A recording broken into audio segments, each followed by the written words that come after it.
Trump की working है ना, दुनिया के लिए एक मिस्ट्री है कि वो उनकी वर्किंग अब तक किसी भी लीडर की उस तरह से वर्किंग नहीं देखी गई है। वो युद्ध जैसे हालात के बीच भी दीवारों का रंग देखने लग जाते हैं, पर्दे खोल के बाहर के नज़ारे देखने लग जाते हैं। ट्रम्प के माइंड को आप कैसे रीड कर रहे हैं? तो उसका सीधा तरीका क्या है? पपेट सरकार बनाओ। अब पपेट सरकार बनाने के लिए अमेरिका चलता है स्ट्रैटेजीज पर, जो मैं बात करी थी। सबसे पहले या तो वो एक पपेट सरकार शांतिपूर्वक तरीके से करता है, जिसका एग्जाम्पल है इजिप्ट और टूनिसिया। लेकिन ऐसा नहीं लगता है कि अमेरिका ईरान को लेकर थोड़ा फ्रस्ट्रेट भी है? उसने पहले 12 दिन की लड़ाई लड़ी, कामयाब नहीं हुआ। फिर ईरान के अंदर पब्लिक प्रोटेस्ट खड़े करवा कर ऐसा लगा जैसे अगले दो, ऐसा सबको फील हो रहा था कि ये गवर्नमेंट नहीं बचेगी, अब 2 से 4 दिन में तख्ता पलट जनवरी में बिल्कुल। वहां की पब्लिक कर देगी। हम्म। ईरान उसको भी दबा देता है। अगर हम लिबिया की बात करें, चाहे हम इराक की बात करें, गद्दाफी और सद्दाम हुसैन की बात करें, उन्होंने कभी भी मिडिल ईस्ट को अपना टारगेट नहीं बनाया था। इनफैक्ट किसी भी पड़ोसी देश को अपना टारगेट नहीं बनाया था। वो कामयाब नहीं हुआ तो अगले दिन नेतन्याहू की तरफ से एक स्टेटमेंट आती है, जहां उन्होंने एथनिसिटी और एथनिक ग्रुप्स का आह्वान किया। आप देखिए उनका जो लास्ट जो उन्होंने ये जनता का आह्वान किया, उन्होंने कहा कि हमने तुमसे वादा किया था, हमने निभाया, अब तुम्हारे वादे की बारी है कि तुम आओ और इन लोग को दिखाओ कि नहीं, हम तुम्हारे हिसाब से एक सप्रेस्ड गवर्नमेंट के साथ नहीं चलेंगे। और उसमें उन्होंने कहा कुर्द्स हो, चाहे वहाँ के बलोच हो, चाहे वहाँ के पर्सियंस, जितने भी वहाँ के एथनिक ग्रुप्स हैं, उनका आह्वान किया। क्योंकि देखिए ये तो हम सब जानते हैं कि वो जो ग्रुप्स हैं वो इस सरकार के खिलाफ थे। वो बहुत कम नंबर्स में है, लेकिन वो भी सामने नहीं आए क्योंकि उनको दिख रहा था।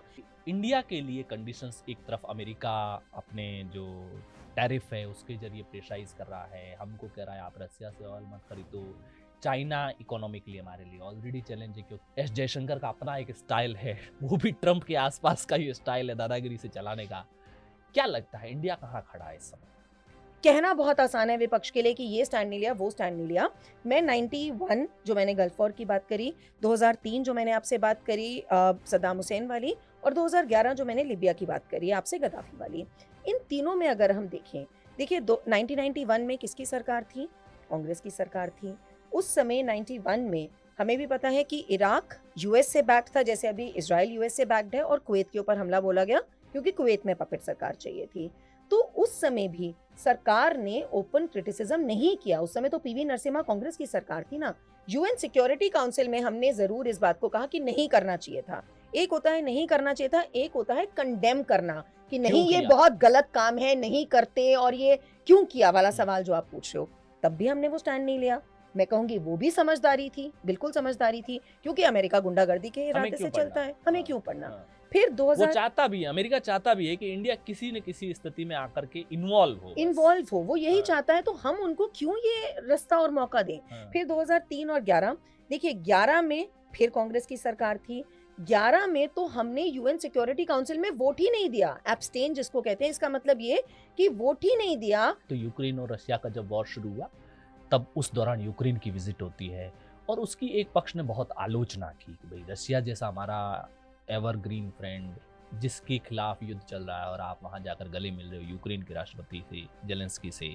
उसके तुरंत बाद में एनएस अजीत डोभाल रशिया जाते हैं और वहां पूरा स्टेटमेंट बहुत ही, और उस स्टेटमेंट को पब्लिक रिलीज भी किया जाता है कि भाई ये बात कही कि मुझे प्रधानमंत्री ने विशेष तौर से भेजा है आपसे ये बातें बताने के लिए, और उसमें वो ये बताते हैं कि हमारी यूक्रेन विजिट में क्या क्या हुआ।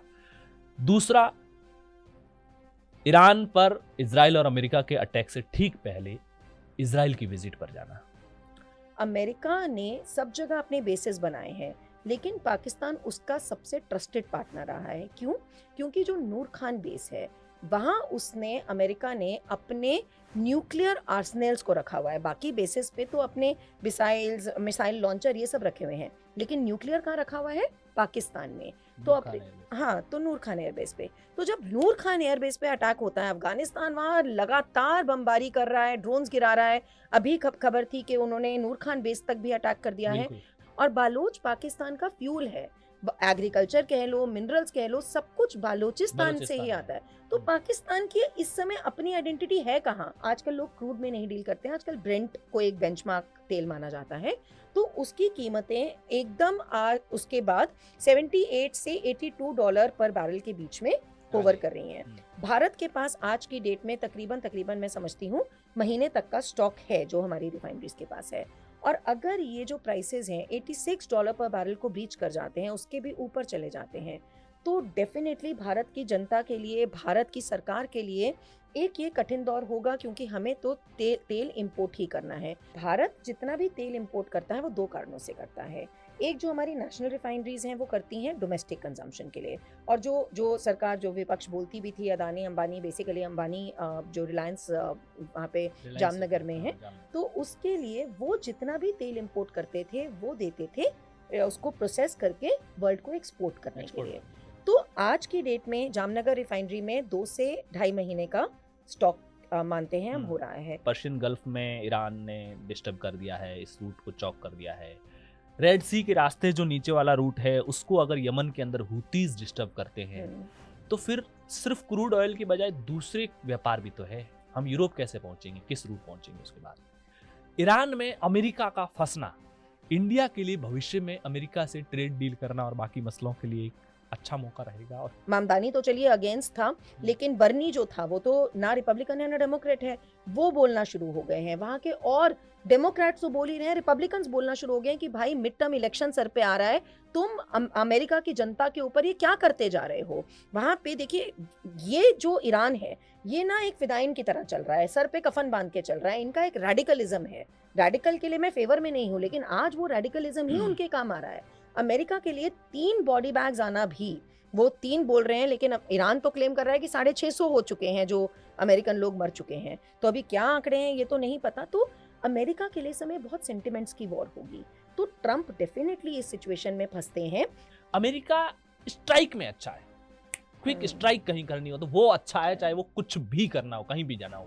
बट लंबे वॉर में अमेरिका, या तो वहां का पब्लिक डेमोक्रेटिक इतनी कल्चर है कि वहां प्रेशर बढ़ जाता है कि गवर्नमेंट है ना, मोरल जो डाउन हो जाता है। तो मैं ईरान और अमेरिका इस वॉर को देख करके ये सोच रहा था कि America is good in strike, but long run में सस्टेन करना क्या अमेरिका के लिए पॉसिबल है? चाइना का जो मेजर एनर्जी इंपोर्ट था वो था पहले वेनेजुएला से और फिर ईरान से। इनफैक्ट ईरान के ऊपर अगर 35 सालों से सैंक्शंस लगी हुई थी, तो चाइना की अगर आप इंपोर्ट बास्केट देखो ना तेल की, एनर्जी की, तो वो मलेशिया से तेल आ रहा है। मलेशिया पे तो इतना तेल है नहीं, वो इतना प्रोसेस नहीं करता जितना चाइना उससे इंपोर्ट कर रहा है। तो बिल्कुल सीधी बात है कि वो डिस्गाइज फॉर्म से ईरान का ही तेल, बिल्कुल बिल्कुल। तो चाइना भी देखिए समझदार नेशन है, चाइना बेवकूफ नहीं है। चाइना खुले तौर से, इनफैक्ट मैं बार बार बोल रही हूँ कि ये दौर नहीं है कि खुले तौर से किसी के साथ आप साइड लो। तो अभी जब इब्राहिम लिंकन के ऊपर जो उनका वॉरशिप है अमेरिका का सबसे बड़ा, जो उनका इस समय स्ट्रैटेजिक पॉइंट ही वही बना हुआ है जहाँ से वो मिसाइल लॉन्च हो रहे हैं, सबसे तो बड़ा एयरक्राफ्ट लॉन्च कैरियर है, वहां से लॉन्च हो रहा है सब कुछ। तो इब्राहिम लिंकन के कोऑर्डिनेट्स जब देने की बात हुई थी तो उसमें बिल्कुल ये आ रहा था कि उसके कोऑर्डिनेट्स चाइनीज इंटेलिजेंस ने दिए हैं ईरान को।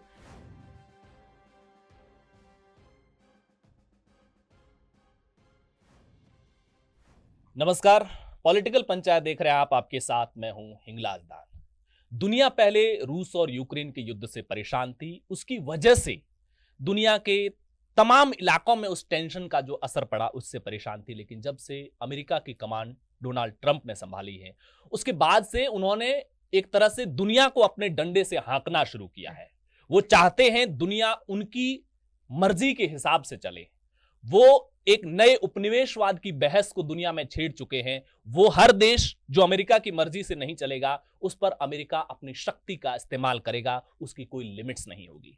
लेकिन दुनिया के किसी भी हिस्से में जब हालात बदलते हैं तो उसके असर भारत जैसे उस मुल्क पर भी पड़ते हैं जो दुनिया की एक उभरती हुई अर्थव्यवस्था है।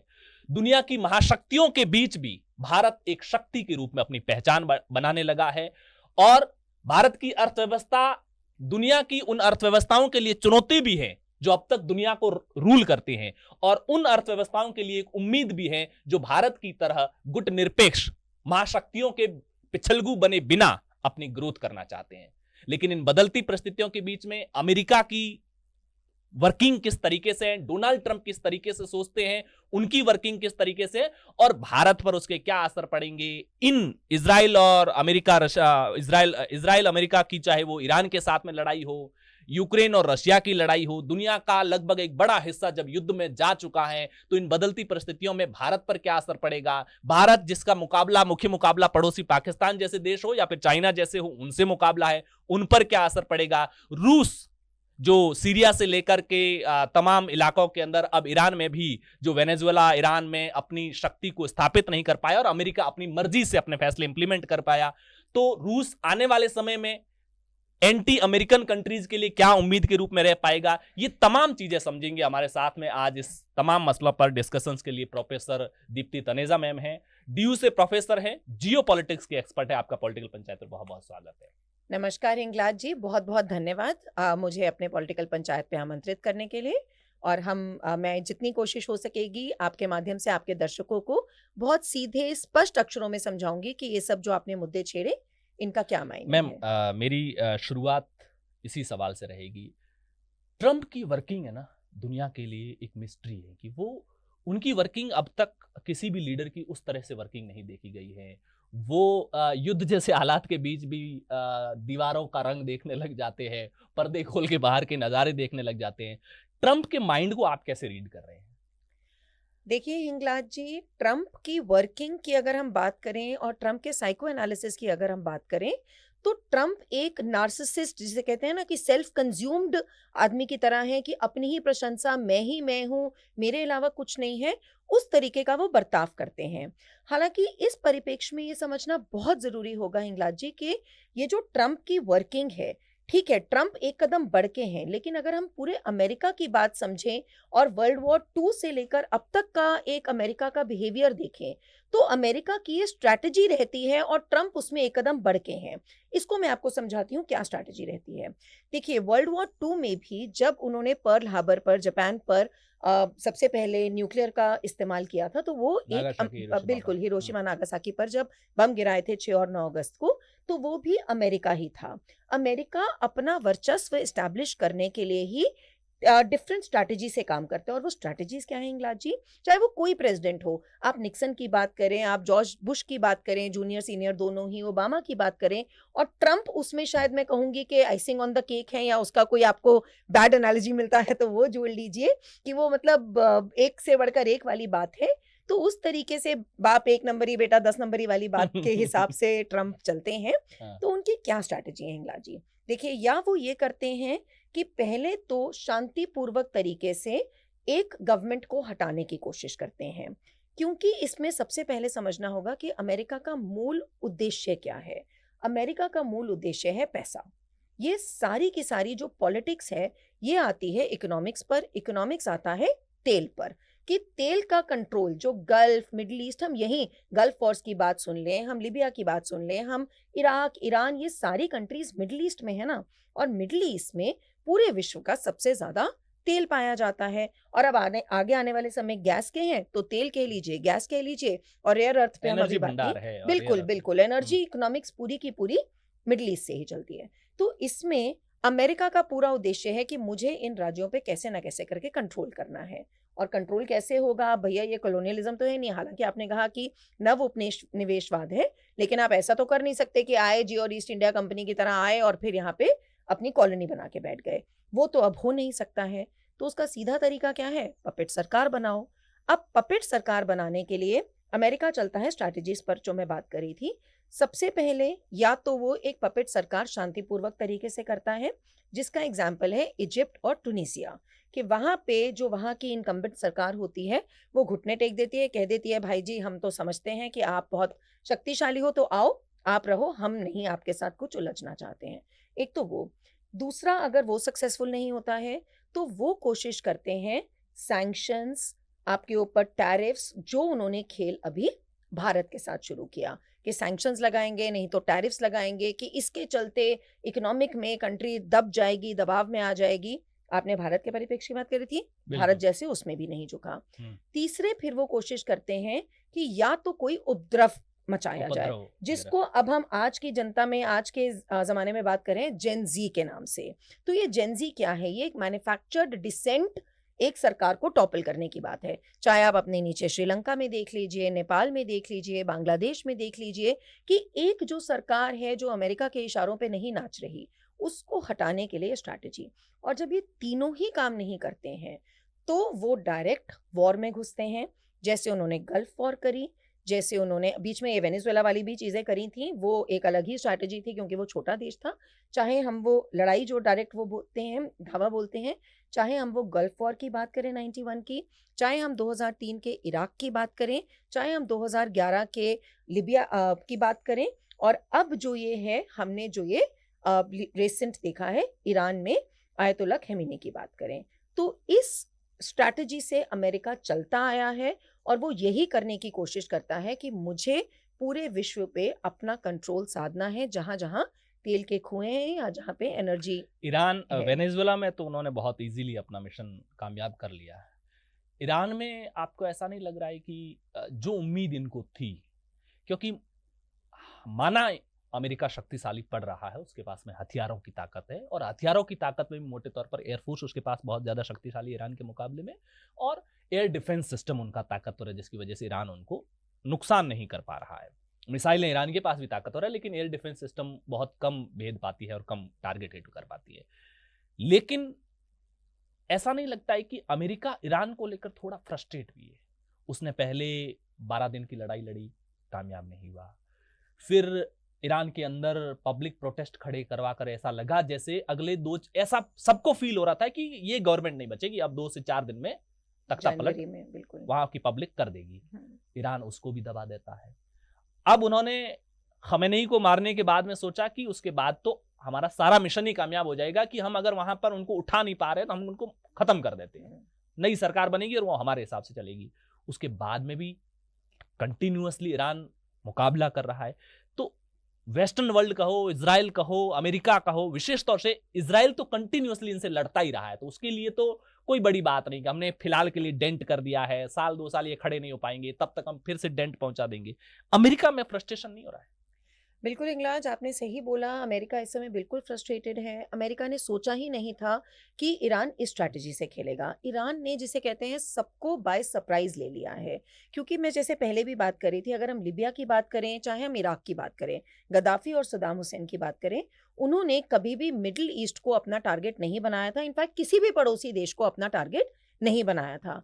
तो इस समय अमेरिका प्रिपेयर्ड था कि इजराइल को, उनको देखिए अमेरिका क्योंकि बहुत दूर है, तो इजराइल के लिए तो ये सर्वाइवल की लड़ाई हो जाती है कि ऐसी सिचुएशन है कि अमेरिका को ना करते बनते हैं, ना हाँ करते बनते हैं, तो उनको तो मजबूरी में हाँ करना ही पड़ता है, बिकॉज ज्यूज का आप जानते ही हो उस मुद्दे पे, अगर हम अभी नहीं भी जाते तो उनके लिए तो सर्वाइवल की बात थी, उनको करना था क्योंकि अमेरिका का इशारा था।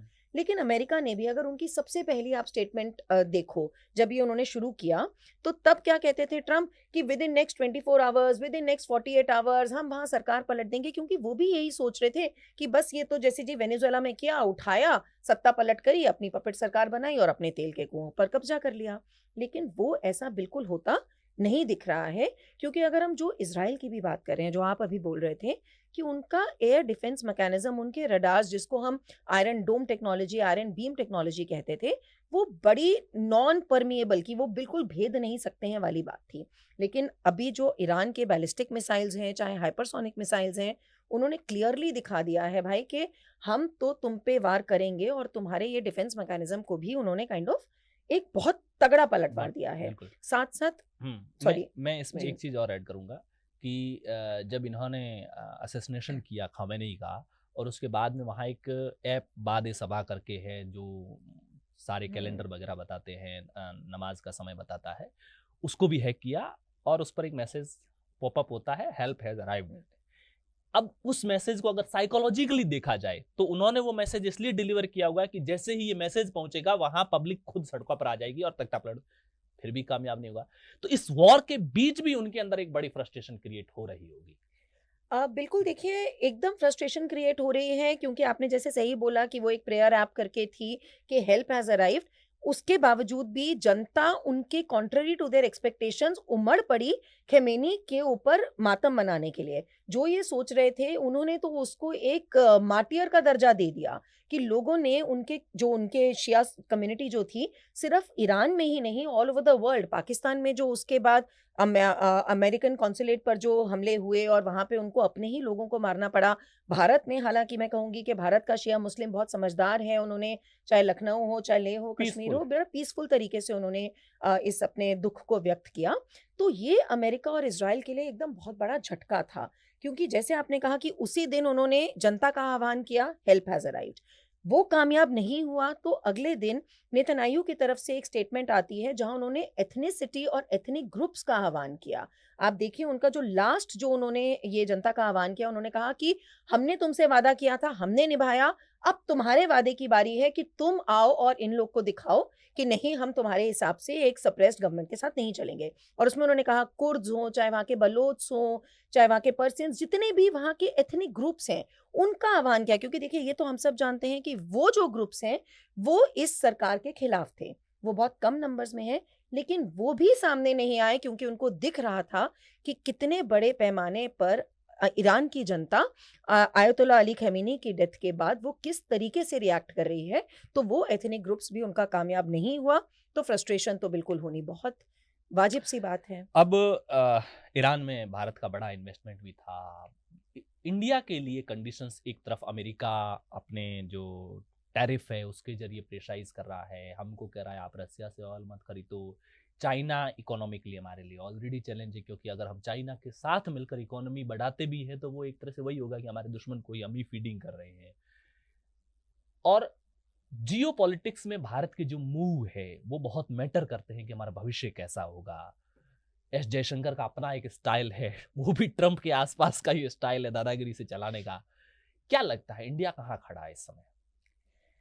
हिंगलाज जी, बिल्कुल अनबायस्डली बोलूँ तो मैं कहूँगी कि इंडिया इस समय ऐसी स्थिति में खड़ा है जिससे बेहतर स्थिति नहीं हो सकती थी।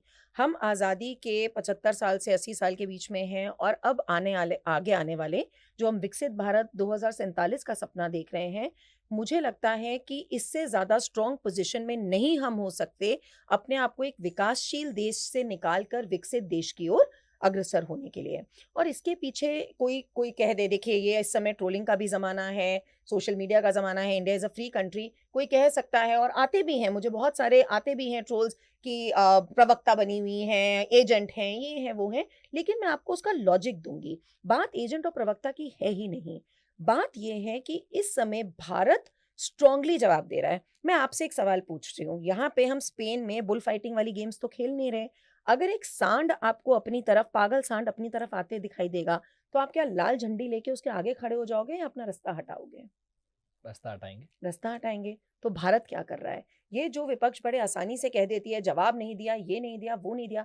जवाब क्या होता है? ये करना कि आज ये मेरे पास ये लाल झंडा है, तू आ मेरे अंदर घुस बैल, या अपने घर को इतना मजबूत कर लेना कि बैल अगर निकलते हुए, पागल सांड निकलते हुए तुम्हारे घर की तरफ भी वार करने का सोचे, तो तुम्हारी घर की दीवारें इतनी मजबूत हैं कि कोई उस पे हमला काम ना आए। तो यही इस समय आज की सरकार माननीय प्रधानमंत्री मोदी जी के तहत कर रही है कि वो उलझती नहीं है, वो डायरेक्ट जवाब नहीं देती है। आपने कहा कि जयशंकर, वो भी एक ट्रम्प के स्टाइल में ही अभी है। इस एपिसोड में थोड़ा सा वो साइलेंटली है, क्योंकि ये पूरा का पूरा एपिसोड यूरोप और अमेरिका सेंट्रिक है, जिनको लेकर उन्होंने बहुत हार्ड बयान दे रखे हैं। तो इस एपिसोड में वो थोड़े से साइलेंट साइड में है तो कि जो सॉफ्ट इनको बैलेंस करने वाले हैं उनको कर ले दो, तुम चुप रहो। नहीं, बिल्कुल देखिए, जयशंकर जी ने यही कहा है कि वेस्ट की प्रॉब्लम जब है, तो वो पूरे विश्व की प्रॉब्लम नहीं है। तो वो ही स्टैंड ले रहे हैं कि भैया ये तुम्हारी खड़ी करी हुई प्रॉब्लम है, तुम्हें कंट्रोल चाहिए था, तुम्हें ऑयल चाहिए था, तो तुम क्यों ज़बरदस्ती चाह रहे हो कि हम इसमें तुम्हारी पार्टी बने? तो मुझे लगता है कि इस समय एक साइलेंट स्टैंड और अपने काम, अपने घर मजबूत करते रहने वाला जो स्टैंड है ना, हिंगलाज, वो बहुत ही मैं कहूँगी सॉलिड स्टैंड है। क्योंकि इसका मैं आपको एक एक बैकग्राउंड भी देती हूँ। कहना बहुत आसान है विपक्ष के लिए कि ये स्टैंड नहीं लिया, वो स्टैंड नहीं लिया। मैं 91 जो मैंने गल्फ वॉर की बात करी, 2003 जो मैंने आपसे बात करी सद्दाम हुसैन वाली, और 2011 जो मैंने लिबिया की बात करी आपसे, गद्दाफी वाली। इन तीनों में अगर हम देखें, देखिए 1991 में किसकी सरकार थी? कांग्रेस की सरकार थी।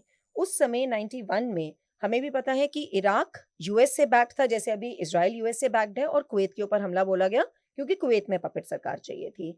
तो उस समय भी सरकार ने ओपन क्रिटिसिज्म नहीं किया। उस समय तो पीवी नरसिम्हा कांग्रेस की सरकार थी ना, यूएन सिक्योरिटी काउंसिल में हमने जरूर इस बात को कहा कि नहीं करना चाहिए था। एक होता है नहीं करना चाहिए था, एक होता है कंडेम करना कि क्यों नहीं ये किया? बहुत गलत काम है, नहीं करते, और ये क्यों किया वाला हम्म, सवाल जो आप पूछ रहे हो। तब भी हमने वो स्टैंड नहीं लिया।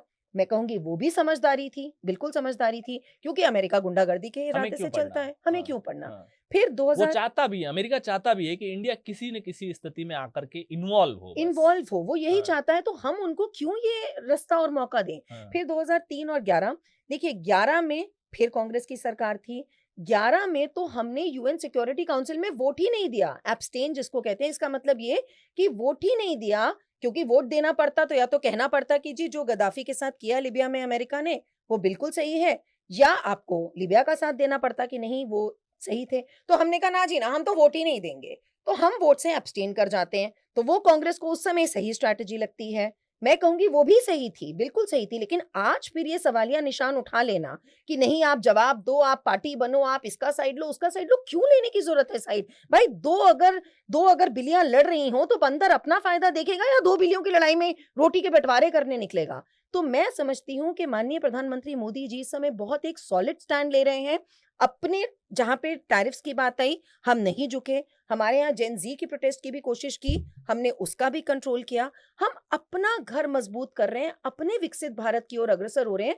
हम दूसरों के झमेलों में नहीं पड़ेंगे और नहीं एक पड़ना खबर चाहिए। आज चल भी रही थी कि जो इंडिया के रिफाइनर्स है वो फिर से जो पिछले 1 महीने से अमेरिका के साथ ट्रेड डील पर एक प्रिंसिपल लेवल की सहमति बनने के बाद में बातें जो आई थी कि हम रसिया से तेल कम खरीदेंगे, उस पर एक बात आज सुबह खबर चल रही थी, सोर्सेज के हवाले से थे कि रिफाइनर्स है वो फिर से इस बात पे डिस्कशंस कर रहे हैं कि चूंकि कंडीशंस चौक हो रही हैं गल्फ एरियाज में और ऐसे में सप्लाई ब्रेक होगी, तो हम वापस रसिया से अपना जो क्रूड ऑयल है वो इंपोर्ट करना ज्यादा करें। तो क्या लगता है, मतलब क्योंकि ये हम रशिया से क्रूड खरीदे, ये तो यूरोप की भी जरूरत है, ये अमेरिका की भी जरूरत है, क्योंकि अगर कुछ लिमिटेड रिसोर्स पर अगर डिमांड बहुत ज्यादा बढ़ जाएगी तो ग्लोबल मार्केट में रेट्स बहुत हाई हो जाएगी। तो इंडिया के लिए स्ट्रेटेजिकली अमेरिका का ईरान में फंसना, वॉर में लंबा खींचना, मुझे लगता है कि लॉजिकली रशिया को फिर से टैकल करने का भी एक रास्ता खुल गया कि हम रशिया के साथ व्यापार करेंगे क्योंकि तुम्हारे सारे रास्ते बंद हो गए। भारतीय सरकार तो स्टैंड नहीं ले रही, लेकिन आप मुझसे चाह रहे हो हिंगलाज जी कि नहीं, मैं मतलब स्टैंड लूं। आपको एक जी रणनीतिक रूप से क्या लगता है, मैं जस्ट एनालिसिस पूछ रहा हूँ आपसे। बिल्कुल, आप बिल्कुल सही एनालिसिस कर रहे हो। देखिए, जग अब अगर हम बात करें मिडल ईस्ट की, तो मिडल ईस्ट में एक स्ट्रेट ऑफ हॉर्मुज़ जो है, वहाँ से तकरीबन वर्ल्ड का 25 से 30% ऑयल और गैस की सप्लाई आती हाँ, थी। अब आप अमेरिका ने ईरान के इस युद्ध में फँस के वो स्ट्रेट ऑफ हॉर्मुज़ तो ईरान ने बंद कर दी है। आप भी जानते हो कि बिल्कुल। कल जब एक टैंकर पे आग टैंकर भी ने लगाई निकलने की और कोशिश करी तो आग लगाई, और उन्होंने सीधा बहुत सारे स्टेटमेंट दे टैंकर दिया वहाँ है होल्ड है, होल्ड पे स्टॉप हैं, रुके क्योंकि हुए हैं। कोई भी नहीं लेना चाहता है कि क्यों वहां से निकालें जब ईरान इस समय बिल्कुल एक सर पे कफन बांध के चल रहा है। तो इस स्थिति में अमेरिका ने अपने लिए सेल्फ गोल कर लिया है। एक तरह से तो वो सैंक्शंस की बात कर रहे हैं, एक तरफ से तो वो रोकने की बात कर रहे हैं कि नहीं जी रशिया से तेल नहीं लो, क्योंकि उनके लिए यहाँ पे ईस्ट में जो सुपर पावर्स हैं वो अमेरिका के लिए रशिया और चाइना ही को तो वो थ्रेट देखते थे, और भारत को उभरती इकोनॉमी की तरह देखते थे। तो जब उन्होंने अब एक सेल्फ गोल कर लिया है, तो बिल्कुल सिर्फ इंडिया क्या, मैं कहूंगी कि उनके जो बूट लिकिंग पाकिस्तान भी है वो भी यही कहेगा भैया हम अपने यहाँ से तेल थोड़ी बना सकते हैं। तेल कोई ऐसी चीज थोड़ी है कि चलो जी मैंने दुकान लगाई, उसकी मैन्युफैक्चरिंग शुरू कर दी, एफडीआई लगाई, इन्वेस्टमेंट करी, कुछ कर लीजिए। तेल तो नेचुरल रिसोर्स है तो है, नहीं है तो नहीं है। तो हालांकि हमें थोड़ा कॉस्टली पड़ेगा अगर रशिया ने अपने जो डिस्काउंटेड प्राइसेस थे वो वापस उस पे ले, और रशिया भी बेवकूफ थोड़ी है। वो जब देखेगा कि वहां पे स्ट्रेट ऑफ हॉर्मुज बंद हुआ हुआ है, तब तो आप वो मेरे पास आ रहे हो। हाँ, तब आप मेरे पास आ रहे हो तो वो डिस्काउंटेड प्राइसेस हो सकता है ना भी दे। तो वो जो व्लादिवोस्तोक चेन्नई कॉरिडोर हमें खोलना पड़ेगा। आप खुद ही समझो, यहाँ से छोटे से रास्ते से आ रहा है, वहां से बड़े रास्ते से आ रहा है, तो लॉजिस्टिक्स ट्रांसपोर्ट कॉस्ट बढ़ जाएगी। तो भारत उस स्थिति में, जो भारत के रिफाइनर्स हैं उस स्थिति में, तो अमेरिका को सीधा बोलेंगे ना भाई सेल्फ गोल तो तूने किया है ना, अब हम क्यों इसमें करें। तो बिल्कुल भारत के लिए ये स्थिति और बेहतर ही मैं समझ रही हूँ कि हो रही है, जो अमेरिका खुद ही बैलेंस फंस करने गया का है। कि भाई हम तो दोनों बिल्कुल पक्षों को बैलेंस करके चलते हैं, तुम चाहते थे हम पूरी तरह से तुम्हारे साथ आ जाए, लेकिन तुमने कंडीशन ही ऐसी पैदा कर दी कि हमको वापस दोनों पक्षों को बैलेंस करना पड़ेगा फॉर ग्लोबल बैलेंस, वो ग्लोबल बैलेंस के विश्व अलावा के भले के लिए। 140 करोड़ की आबादी के हित के लिए आप अपने भारत में थोड़ी डोमेस्टिक प्राइस बढ़ाने के लिए वो स्थिति पैदा कर दोगे। तो भारत ग्लोबल बैलेंसिंग की तो बात है ही है। इस समय की जो सरकार है वो 140 करोड़ भारतीयों के हित, राष्ट्र प्रथम को सबसे पहले एक सोचती मेरा है। सवाल, इंडिया के दो मूव, प्रधानमंत्री की दो विजिट बहुत, अगर पिछले 3-4 सालों में देखें तो एक तो यूक्रेन और रशिया का जब वॉर शुरू हुआ, तब उस दौरान यूक्रेन की विजिट होती है और उसकी एक पक्ष ने बहुत आलोचना की कि भाई रशिया जैसा हमारा एवरग्रीन फ्रेंड, जिसके खिलाफ युद्ध चल रहा है और आप वहां जाकर गले मिल रहे हो यूक्रेन के राष्ट्रपति से, जेलेंस्की से। उसके तुरंत बाद में एनएस अजीत डोभाल रशिया जाते हैं और वहां पूरा स्टेटमेंट बहुत ही, और उस स्टेटमेंट को पब्लिक रिलीज भी किया जाता है कि भाई ये बात कही कि मुझे प्रधानमंत्री ने विशेष तौर से भेजा है आपसे ये बातें बताने के लिए, और उसमें वो ये बताते हैं कि हमारी यूक्रेन विजिट में क्या क्या हुआ। दूसरा, ईरान पर इजराइल और अमेरिका के अटैक से ठीक पहले इजराइल की विजिट पर जाना, दोनों की आलोचनाएं होती है, दोनों की आलोचना और पक्ष लेने वाले दोनों पक्ष है। इसे आप एक स्ट्रेटेजी, क्योंकि आलोचना ज्यादा इसलिए भी हुई क्योंकि ऑपरेशन सिंदूर के दौरान जितनी भारतीयों को उम्मीद थी उतनी रशिया से हमको सपोर्ट नहीं मिली थी खुले तौर पर। तो लोगों ने कहा कि रशिया क्यों हमारा सपोर्ट करेगा, जब रशिया युद्ध में फंसा हुआ था तब हम यूक्रेन जा रहे थे, यूक्रेन के राष्ट्रपति को गले लगा रहे थे, तो फिर रशिया हमारा क्यों साथ देगा। और अब हमने ईरान पर अटैक से ठीक पहले इजराइल की विजिट करके ये इस जियोपॉलिटिकल मूव को आप कैसे देख रहे हैं इंडिया के? देखिए, आपने अपने ही क्वेश्चन में अपना जवाब भी दे दिया है। भारत हमेशा एक बुद्ध प्रधान देश रहा है। भारत नॉन अलाइन्ड ही रहता है और भारत एक बैलेंसिंग एक्ट बना के चलता है, जहाँ पे भारत की संप्रभुता, भारत के आबादी का, भारत की जनता का, 140 करोड़ आबादी का जहाँ पे हित होता है, भारत उस हिसाब से चलता है। तो जब भारत यूक्रेन गया, यूक्रेन को भी बैकिंग यूएस की थी, इज़राइल को भी बैकिंग यूएस की है। तो जब भारत यूक्रेन गया, तो तब भी क्योंकि भारत एक ऐसा देश है, माननीय प्रधानमंत्री मोदी जी एक ऐसे विश्व नेता हैं, जिससे विश्व के सभी नेता बात करते हैं। तो वहाँ पर भी जब वो गए थे, तो तब भी यही बात हो रही थी कि युद्ध को विराम करने के लिए एक अगर ओपन मध्यस्थता नहीं, तो एक बैकडोर, बैक चैनल जिसको हम कहते हैं, diplomacy. Diplomacy, back channel diplomacy जो हम कहते हैं कि उसके तहत वहाँ पे भी ज़ेलेंस्की से बात हुई। लेकिन उन्होंने उसका बैलेंसिंग एक्ट अजीत डोभाल को रशिया भेज के भी किया। और फिर जो एससीओ के दौरान पुतिन और मोदी की मुलाकात हुई, मोदी खुद भी रशिया गए और उन्होंने वहाँ से भी बोला कि this is not the era of war. तो ये जो बैलेंसिंग एक्ट है, ये भारत बहुत बखूबी करना जानता है। अब देखिए, मैं कहूँगी कि ये सितारे कह लीजिए या टाइमिंग्स ऐसे कह लीजिए कि वहाँ पे जब मोदी जी गए और उसके तुरंत बाद हमला हो जाता है, तो ये थोड़ी पता था कि मोदी जी देखिए तो कॉन्स्टेंटली ईरान के साथ भी अपनी बातचीत कर रहे थे। ऐसा थोड़ी था कि आयतुल्लाह अली ख़ामेनी के साथ मोदी जी की बातचीत नहीं थी। अगर ऐसा होता, तो जो प्लान ऑफ एक्शन वो तो अब हमें भी दिख रहा है कि प्लान तो पूरा तैयार था। ख़ामेनी और नो ख़ामेनी, ईरान तो पूरा प्लान तैयार करके गया हुआ था कि यहाँ पर भी आईआरजीसी को पूरी पावर दे रखी है, ऑटोनॉमी दे रखी है कि कोई रहे ना रहे, तुमने अपने फ़िदायीन वाली जो एक एक मूव पे तुम चले हुए हो, सर पे कफ़न बाँध के, वो करते रहना है। तो भारत भी उनके नक्शे पे होता ना। अगर भारत का एक स्टैंड, जैसे हमारी यहाँ पे नेता विपक्ष को और हमारे विपक्ष को जो ये करना है, अगर यही चीज़ ईरान भी देख रहा होता, तो क्यों, जब वो 9 देशों पे कर सकता है, 12 देशों पे कर सकता है, तो भारत भी उसके नक्शे पे होता ना, अगर उनको लगता कि नहीं, भारत ने इज़राइल के साथ लेकिन स्टैंड किया है। मेरे ज़हन में कई बार ये सवाल आता है कि 1947 में बैलेंसिंग एक्ट ठीक था, 80 में ठीक था, 90 में ठीक था। अब अगर हमको विश्व की सिर्फ अर्थव्यवस्था बनना है या विश्व की, कहते हैं कि पंचायती में भी हमारा दबदबा होना चाहिए, क्योंकि दुनिया को आज के टाइम में चला कौन रहा है जिसका दुनिया की पंचायती में भी दबदबा हो। रसिया ने लंबे समय तक इन गल्फ खाड़ीज के अंदर अमेरिका को परेशान किया, चैलेंज किया, डायरेक्ट इनडायरेक्ट तरीके। तो रशिया का दबदबा चलता रहा, कंटिन्यूअसली रहा। यूएसएसआर के फॉल होने के बावजूद उसने कम बैक किया। अगर हम दुनिया में, अब हम जब कह रहे हैं कि तीसरी बड़ी इकोनॉमी बनने जा रहे हैं, दूसरी बड़ी इकोनॉमी बनेंगे किसी दौर में, उस दौर में अगर हम स्टैंड नहीं लेंगे तो हम विश्व की शक्ति कैसे बनकर के उभरेंगे? अदरवाइज तो हम विश्व का एक भला मानस बनकर के उभरेंगे कि भला मानस है। देखिए, ग्लास, इसके भी डिफरेंट पर्सपेक्टिव्स हैं। मैं ऐसा नहीं मानती हूँ, इसमें मैं आपके साथ नहीं एग्री करूँगी, क्योंकि देखिए ऐसा होता है कि आपको जिसकी लाठी उसकी भैंस ये वर्ल्ड में चल रहा है, जैसे आपने कहा मैं बिल्कुल इसको स्पष्ट तरीके से कह रही हूँ, जिसकी लाठी उसकी भैंस चलता है और वही अमेरिका करता भी आया है और वही रशिया भी करता है। लेकिन लाठी खरीदने के लिए अपनी रीढ़ की हड्डी हड्डी भी तो मजबूत होनी पड़ेगी। इन सब के लिए चाहिए होता है पैसा एंड ओवरनाइट कोई चीज़ें नहीं बनती हैं। तो पहले अपनी आर्थिक स्थिति ऐसी मजबूत करो कि आप डंडा चलाने वाले बनो। ऐसा थोड़ी किसी ने कहा है कि अगले आने वाले 20-25 सालों में भी जब भारत एक विकसित भारत का एक पूरी भूमिका अभी तैयार कर रहा है और जब विकसित भारत बन जाएगा, तो भी हम यही ऐसा स्टैंड रखेंगे। लेकिन आज की डेट में अपने आप को किसी एक गुट के साथ बाँध के, क्योंकि देखिए there are economic costs of war. अगर आप समझ रहे हो कि आज वॉर हुई, अब आज यूक्रेन का क्या हाल है? यूक्रेन तो तहस-नहस है। आज अगर वॉर खत्म भी हो जाएगी, तो यूक्रेन को शायद उसी स्तर पर वापस पहुंचने के लिए न जाने कितने साल लग जाएंगे। ईरान का, इजराइल का, वॉर के बाद की स्थिति देखिए, लीबिया, इराक आज तक भी उस इकोनॉमिक रीबिल्ड स्थिति नहीं हो से पाए। नहीं लिबरेट हो पाए हैं। तो भारत आज ये स्टैंड लेके अपने ऊपर ट्रबल क्यों इनवाइट करे? मैंने जैसे कहा भारत ने 2011 में भी नहीं किया, भारत ने 91 में भी नहीं किया, भारत ने 2003 में हालांकि वाजपेयी जी की सरकार के दौरान एक स्टैंड लिया था माइल, लेकिन ट्रूप्स तो हमने तब भी नहीं भेजे थे।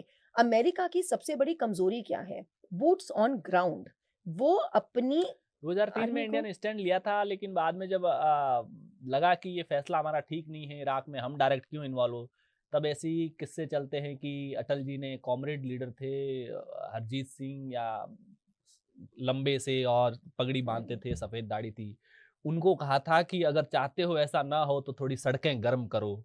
बाद में विपक्ष ने प्रोटेस्ट शुरू किए थे इंडिया के अंदर, और उस प्रोटेस्ट को बेस बना करके इंडिया ने कहा कि हम इराक में इन्वॉल्व नहीं होंगे, क्योंकि हमारे यहाँ इंटरनल विरोध बहुत ज्यादा है। हाँ, तो बस अब वही विपक्ष जब वहां पे भी 2003 में भी तो बीजेपी सरकार थी ना, वाजपेयी जी की सरकार थी, तब वो विपक्ष को समझदारी लग रही थी और मैं कहूंगी वो समझदारी थी और वो एक समझदार विपक्ष की तरह काम कर रहे थे।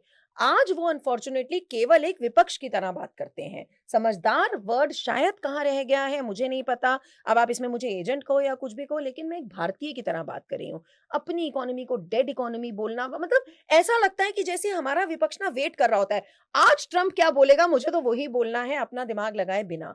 तो जब वो स्टैंड 2003 में था कि जब वाजपेयी जी एक्टिवली इन्वॉल्व होना भी चाहते थे, लेकिन आपने कहा कि नहीं, ये भारत के हित में नहीं है एक्टिवली इन्वॉल्व होना। तो आज 2025 में ऐसा क्या बदल गया है जो आप चाहते हो कि भारत एक एक्टिव पोजीशन ले और एक्टिव उसमें आए, और वो भी तब जब 2003 में आसपास के देशों पे इराक बम नहीं फोड़ रहा था। आज के टाइम में तो ईरान ने सारे के सारे रूल्स ही तोड़ दिए हैं। वो तो एक अलग ही तरीके से जैसे मैं कह रही हूँ कि उसका सीधा है रेडिकल, कि जिसके कंधे से बंदूक चलेगी, मैं हम उसके उसके कंधे कंधे पर को, भी वार हाँ, करेंगे, बस। बिल्कुल। तो हमें वो कंधा क्यों बनना किसी का भी? तो बड़ी समझदारी और मैं कहूँगी बहुत सूझबूझ से अभी हमारी सरकार काम ले रही है इस चीज़ को। ठीक है। अब अपन एक और चैलेंज, जो ईरान तो है ही है, पाकिस्तान इस कंडीशन में, पाकिस्तान ईरान के साथ नहीं खड़ा है, लेकिन अमेरिका को अपना बेस भी इस बार यूज़ करने को उसने नहीं दिया है। स्ट्रैटेजिकली उसने बहुत ही, एक तरह से देखा जाए ना, अभी तक वो सेफ है इस वॉर में, जो ईरान के साथ वॉर हुई, क्योंकि हमें ये उम्मीद थी कि ईरान के साथ वॉर होगी तो पिछले 1 साल में ट्रंप ने शायद पुचकारा ही पाकिस्तान को इसीलिए। ट्रंप ने जब वो अफ़गानिस्तान और पाकिस्तान के बीच अभी 5-7 दिन कॉन्फ्लिक्ट शुरू हुई, तो पहली बार जब बयान ट्रंप ने दिया तो उन्होंने कहा है कि मुझे अगर कहेंगे तो मैं इस मामले में इन्वॉल्व हो जाऊँगा, but my Pakistan PM is my my good good friend, friend. He is a great leader. उन्होंने शायद इसीलिए तारीफ़ की होगी कि कल को इस ग्रेट लीडर को कहना होगा कि मेरे फाइटर जेट यहाँ से तुम्हारे पाकिस्तान, लेकिन अभी तक वो सीधे तौर पर पाकिस्तान इन्वॉल्व नहीं हुआ है। पाकिस्तान और अफ़गानिस्तान आपस में अच्छे से कॉन्फ्लिक्ट ज़ोन में है। इंडिया को इस दौर में पाकिस्तान को लेकर अपनी पॉलिटिक्स, क्योंकि पाकिस्तान अब वापस अमेरिका के क्लोज हो रहा है। ऑपरेशन सिंदूर में हमने देखा कि चाइना उसको इंटेलिजेंस भी शेयर कर रहा है। तो ये कैसे बैलेंस करना पड़ेगा? मतलब हम रशिया से दूर जा रहे हैं, हम अमेरिका के हिसाब से ट्रेड डील तो करने को फिर भी राजी हो गए हैं। उधर अमेरिका पाकिस्तान को पुचकार रहा है, जो हमारा एवरग्रीन दुश्मन है। तो ये पाकिस्तान को लेकर के इंडिया को अभी क्या स्टैंड लेना चाहिए? भाई पाकिस्तान को अगर चेक एंड बैलेंस करना है, तो वैश्विक राजनीति में हमको उससे इतनी क्लोजनेस बिठानी चाहिए, उससे इतना करना चाहिए और उससे ये दूरी बनानी चाहिए। आपने जो ये सवाल पूछा, मुझे इसमें 3 शब्दों पे ना आपत्ति भी है और हँसी भी आ रही थी। आपने कहा पाकिस्तान चैलेंज, पाकिस्तान चैलेंज, अपने लिए भी नहीं है भाई, भारत के लिए तो बहुत दूर की बात है, उसका जवाब दूँगी। पाकिस्तान सेफ खेल रहा है, पाकिस्तान की सेफ खेलने की भैया इस मैं समय इस ईरान वॉर बिल्कुल, वॉर बिल्कुल, के बिल्कुल, बिल्कुल, मैं इसीलिए उसी परिप्रेक्ष्य में कह रही हूँ, पाकिस्तान की सेफ खेलने की अगर सीधे स्पष्ट तरीके से बोलूँ तो औकात ही नहीं है। हाँ, पाकिस्तान एक मोहरा है, जैसे अमेरिका चलाएगा वो चलता है, मैं अभी तीनों का आपको लॉजिक दूँगी। तीसरी बात आपने जो बोली कि हम रशिया से दूरी बना रहे हैं, मैं फिर बोल रही हूँ, भारत बहुत ही सूझबूझ से, समझदारी से इस समय बढ़ रहा है, हम कहीं भी रशिया से दूरी नहीं बना रहे हैं। आपने जो स्टेटमेंट्स देखी, रशिया के प्रेज़िडेंट खुद, वहाँ की पार्लियामेंट खुद, क्रेमलिन खुद और पुतिन खुद ये बयान देते हैं कि हमें तो कहीं नहीं बोला इंडिया ने कि हम तुमसे तेल नहीं लेंगे। अमेरिका जो मर्ज़ी ट्वीट करता रहे, हमें अभी तक कोई ऑफ़िशियल जानकारी नहीं आई है कि हम तुमसे तेल नहीं लेंगे और ये अभी मैं बहुत रीसेंट की बात बता रही हूँ ये, मैं कोई आपको 2 महीने, 4 महीने पहले की बात नहीं बता रही। तो कहाँ अमेरिका के चलते रशिया से भी भारत ओपनली दूरी नहीं बना रहा है, बिल्कुल भी नहीं बना रहा है। अब आती है बात पाकिस्तान की। देखो पहले पाकिस्तान की पोज़ीशन समझो। पाकिस्तान की टोटल इस समय जो जीडीपी है, वो है $410 बिलियन डॉलर्स और उसका जो डेट है, वो है तकरीबन $287 बिलियन डॉलर्स, जिसके चलते उसकी डेट जीडीपी रेशो आती है तकरीबन 71%। इसको बड़े सीधे-सीधे तरीके से अगर बताऊँ मतलब एकदम लेमैन की लैंग्वेज में कि मैं ₹100 मेरी इनकम है और मैंने उस पे ₹70 की ईएमआई बाँध रखी है। मतलब अब आप खुद ही सोचो हिंगलाज कि आपके पास ₹100 तो आपकी आमदन है, हुँ, 70-71 रुपए की अगर आप ईएमआई बाँध लो, तो आपके पास रह क्या जाता है? आपकी अपनी संप्रभुता रह कहाँ जाती है? आपकी डिसीज़न मेकिंग पावर रह कहाँ जाती है? तो पाकिस्तान आज एक ऐसी स्थिति में है कि वो चाइना से तो डेट के तले दबा हुआ है। हुँ, अमेरिका से वो इतनी ज़्यादा स्ट्रैटेजिकली अमेरिका को उसने इतने बेसेस दिए हैं। आपने कहा कि अमेरिका ने उसको कहा अभी तू सेफ खेल या अभी वो सेफ खेला, उसका बेस नहीं यूज़ किया। ईरान तो ये भी एलिगेशन लगा रहा है कि उसका बेस यूज़ हुआ। और जितना मैं इस पूरे परिप्रेक्ष्य में समझ पा रही हूँ ना, अमेरिका ने सब जगह अपने बेसेस बनाए हैं, लेकिन पाकिस्तान उसका सबसे ट्रस्टेड पार्टनर रहा है। क्यों? क्योंकि जो नूर खान बेस है, वहाँ उसने अमेरिका ने अपने न्यूक्लियर आर्सेनल्स को रखा हुआ है। बाकी बेसेस पे तो अपने मिसाइल लॉन्चर ये सब रखे हुए हैं, लेकिन न्यूक्लियर कहाँ रखा हुआ है? पाकिस्तान में। तो नूर अपने खान एयरबेस पे। हाँ, तो नूर खान एयरबेस पे। तो जब नूर खान एयरबेस पे अटैक होता है, अफ़गानिस्तान वहाँ लगातार बमबारी कर रहा है, ड्रोन्स गिरा रहा है। अभी खबर थी कि उन्होंने नूर खान बेस तक भी अटैक कर दिया है। बिल्कुल, तो पाकिस्तान इस समय ऐसी स्थिति में है कि भैया वो कटोरा लेके मतलब धोबी का कुत्ता ना घर का ना घाट का हुआ हुआ है। वो यहाँ जाए, वहाँ जाए, वो खुद ही नहीं पता कहाँ जाए। वो बच जाए, वही बहुत बड़ी बात है क्योंकि वहाँ बालोच अपना कर रहे हैं और बालोच पाकिस्तान का फ्यूल है। एग्रीकल्चर कह लो, मिनरल्स कह लो, सब कुछ बालोचिस्तान से ही बलूचिस्तान में। आता है। तो हुँ, पाकिस्तान की इस समय अपनी आइडेंटिटी है कहाँ? और जो आपने भारत का स्टैंड लिया, देखो भारत आप कह रहे हो कि जवाब नहीं दे रहा, स्टैंड नहीं ले रहा।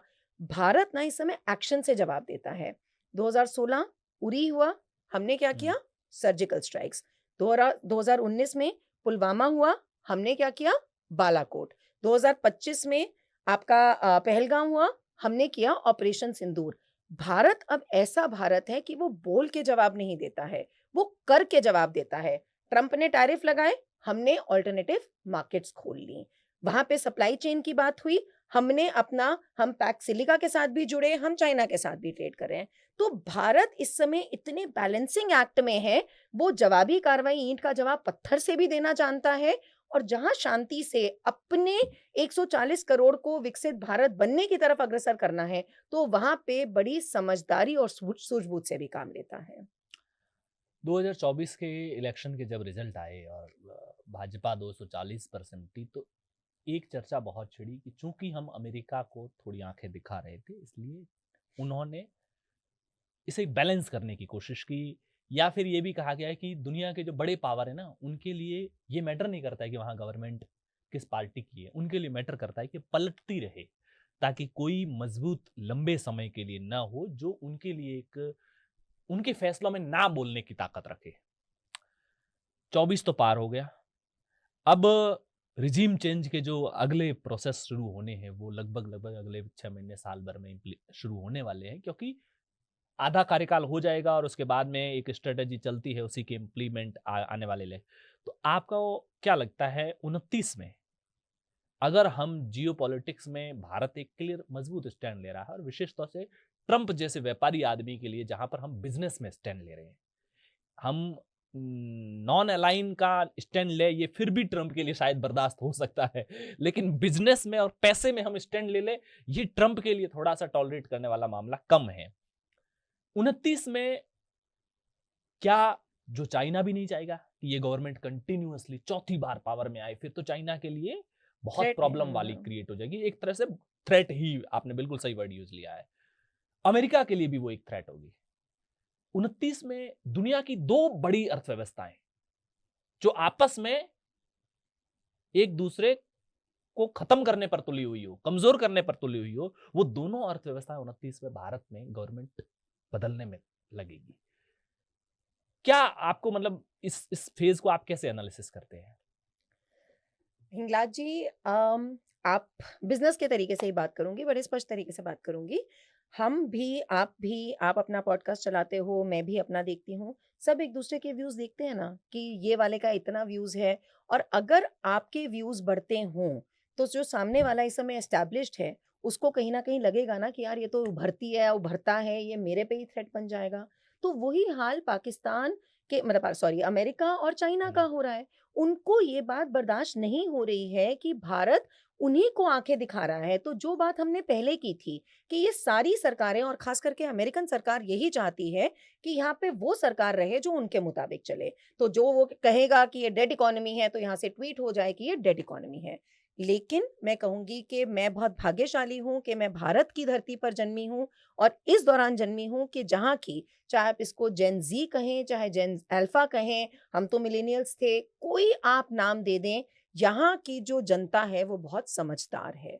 यहाँ की जनता ये बात समझ रही है कि अमेरिका के क्या मंसूबे हैं। अमेरिका कभी भी नहीं चाहेगी कि एक स्ट्रांग सरकार रहे। यहाँ पे पपेट सरकार एस्टैब्लिश होते ही विकसित भारत छोड़िए, जिस दर से अभी हम जीडीपी की दर पे बढ़ रहे हैं, हम सारे, मतलब हम वर्ल्ड बैंक के एस्टिमेट्स को भी ओवर पावर करके, मतलब हम एक्सपेक्टेशन से ज्यादा, जिसको कहते हैं, जितना मांगा था उससे ज्यादा, अभी Q3 का रिजल्ट आया, हम 7.8 की दर से बढ़े हैं, जबकि हमारा खुद का अनुमान भी 7.5 7.6 के बीच में था। तो ये चीज किसी को बर्दाश्त नहीं होती। आज की डेट में पूरे वर्ल्ड में Bharat is the fastest growing economy. जो हमारी जीडीपी की दर है, सबसे बड़ी उससे बढ़ रही है। और अभी तक भारत केवल एक कंज्यूमर की तरह देखा जाता था। We were a consumer based economy. अब हम कंधे से कंधा मिला के एक प्रोड्यूसर बेस्ड इकोनॉमी बनने जा रहे हैं। हम रेयर अर्थ मिनरल्स की भी बात करते हैं, हम टेक्नोलॉजी ट्रांसफर्स की बात करते हैं, हम मेक इन इंडिया की भी बात करते हैं, हम make in India for the world की भी बात करते हैं, प्रोडक्शन लिंक्ड इंसेंटिव की भी बात करते हैं, हम अपने मैन्युफैक्चरिंग की भी बात करते हैं, सर्विस में तो हमारा दबदबा है ही। तो भैया, ये पूरे वर्ल्ड को पता है, सिलिकॉन वैली जो अमेरिका चला रहा है, किसके दम पे चला रहा है? भारतीयों के दम पे तो चला रहा है। चाइना आज की डेट में घोस्ट सिटीज, एजिंग पॉपुलेशन, उससे ग्रस्त है। वहां पे जो उनकी एवरग्रांडे, जो उनकी रियल एस्टेट कंपनी है, उसका खत्म हो गया, वो हम सबको पता है। तो ये इकोनॉमीज क्यों चाहेंगी कि कोई एक एक उभरती इकोनॉमी और एक स्ट्रांग सरकार के तहत वो इकोनॉमी आए? तो आपने बिल्कुल सही कहा कि ये अमेरिका का था कि वो 240 पे सिमट गई। लेकिन उसके बाद भारत की जनता, चाहे वो मिलेनियल्स हो, चाहे वो जेन जी हो, अल्फा तो खैर अभी वोटिंग राइट पे नहीं आई है, उन सबको ये बात समझ में आ रही है। तभी तो आज जो वो सो कॉल्ड विपक्ष है, मतलब कभी लगता है कि शायद वो जो एक वो भी जब्त हो जाएगी, उनकी जमानत भी जब्त हो जाएगी। आज विपक्ष, कांग्रेस या कांग्रेस अलाइज, केवल 4 स्टेट्स में आके सिमट गए हैं। तो ये भारत की जनता की समझदारी है। तो मैं 29 को भी उसी परिप्रेक्ष्य में देखती हूँ कि भारत की जनता समझदार है, और अगर भारत की जनता समझदारी से नहीं काम करेगी, तो शायद जैसे अमेरिका अपने लिए सेल्फ गोल्स कर रही है, तो भारत की जनता भी अपने लिए सेल्फ गोल करेगी। और हम कहाँ पे हैं और कहाँ पहुंच जाएंगे, उसका तो फिर भैया भगवान मालिक है। लेकिन मैं अभी भी, मैं एक टीचर हूं, तो मुझे पता है कि स्टूडेंट्स कैसे रिएक्ट करते हैं। यही जनता है जिन्होंने वोट देना है। हम आपस में तो बात करते ही हैं। भारत की जेनजी समझती है बिल्कुल। और और समझदार है। मैं जब आकलन कर रहा था, महाराष्ट्र के चुनाव परिणाम आए, बिहार के चुनाव परिणाम आए, दिल्ली के आए, हरियाणा के आए, तो हम ये देख रहे थे कि जब 240 पर आए तो भारत, मैं इसे बीजेपी और कांग्रेस की नज़र से नहीं देख रहा हूँ, मैं इसे इस नज़र से देख रहा हूँ कि भारत में एक सेंटर में जो गवर्नमेंट बैठी है, उसके कमज़ोर होने से जियो पॉलिटिक्स के लेवल पर या ग्लोबल मार्केट के अंदर नेगोशिएशन पावर उसकी कमज़ोर होती है। उन्होंने तुरंत ट्रंप के सामने हाथ नहीं बढ़ाया। स्ट्रेटेजिकली मैं जो ऑब्जर्व कर रहा था, उन्होंने तुरंत ट्रंप के सामने हाथ नहीं बढ़ाया कि भाई आप ये क्यों चाहते हो, आपके अपन तो साथ में मिलकर चल लेंगे दुनिया की पंचायती में भी, आपको क्यों कमजोर करना हमको। वेस्टर्न वर्ल्ड एक चीज से अगर डरते हैं, ना पैसे से डरते हैं ना हथियारों से डरते हैं, वो उनके डर की एक चीज अगर कोई है तो वो है पब्लिक सपोर्ट। अगर उनके चाहे व्यक्ति के साथ में पब्लिक सपोर्ट ना हो और जो उनको ना पसंद हो उसके साथ अगर पब्लिक सपोर्ट हो तो फिर वो नेगोशिएट करने को भी तैयार हो जाते हैं।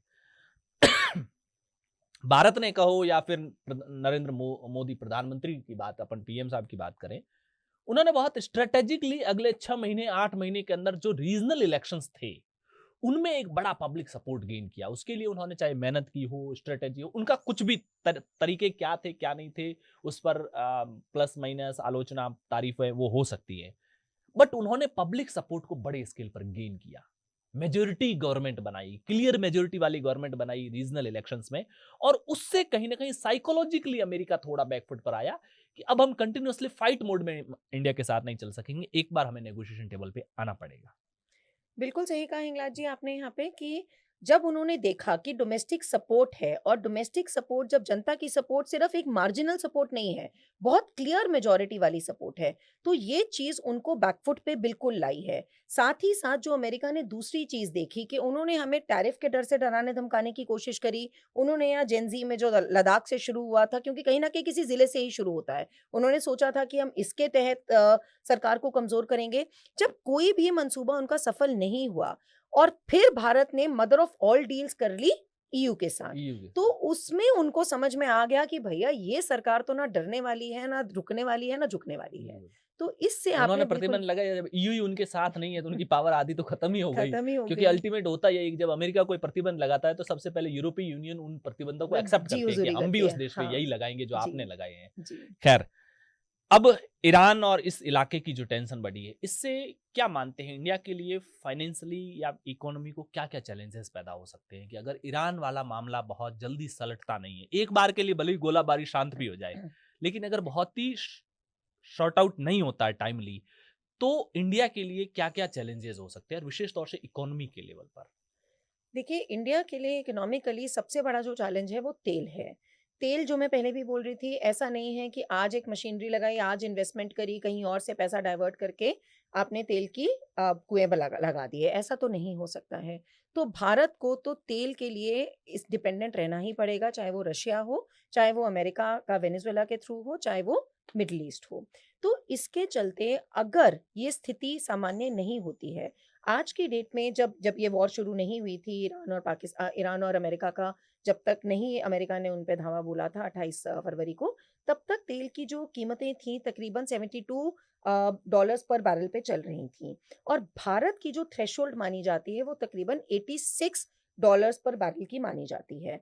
तो अब जो इमीडिएट उसका इम्पैक्ट हुआ, आजकल लोग क्रूड में नहीं डील करते हैं, आजकल ब्रेंट को एक बेंचमार्क तेल माना जाता है, तो उसकी कीमतें एकदम उसके बाद 78 से 82 डॉलर पर बैरल के बीच में होवर कर रही हैं।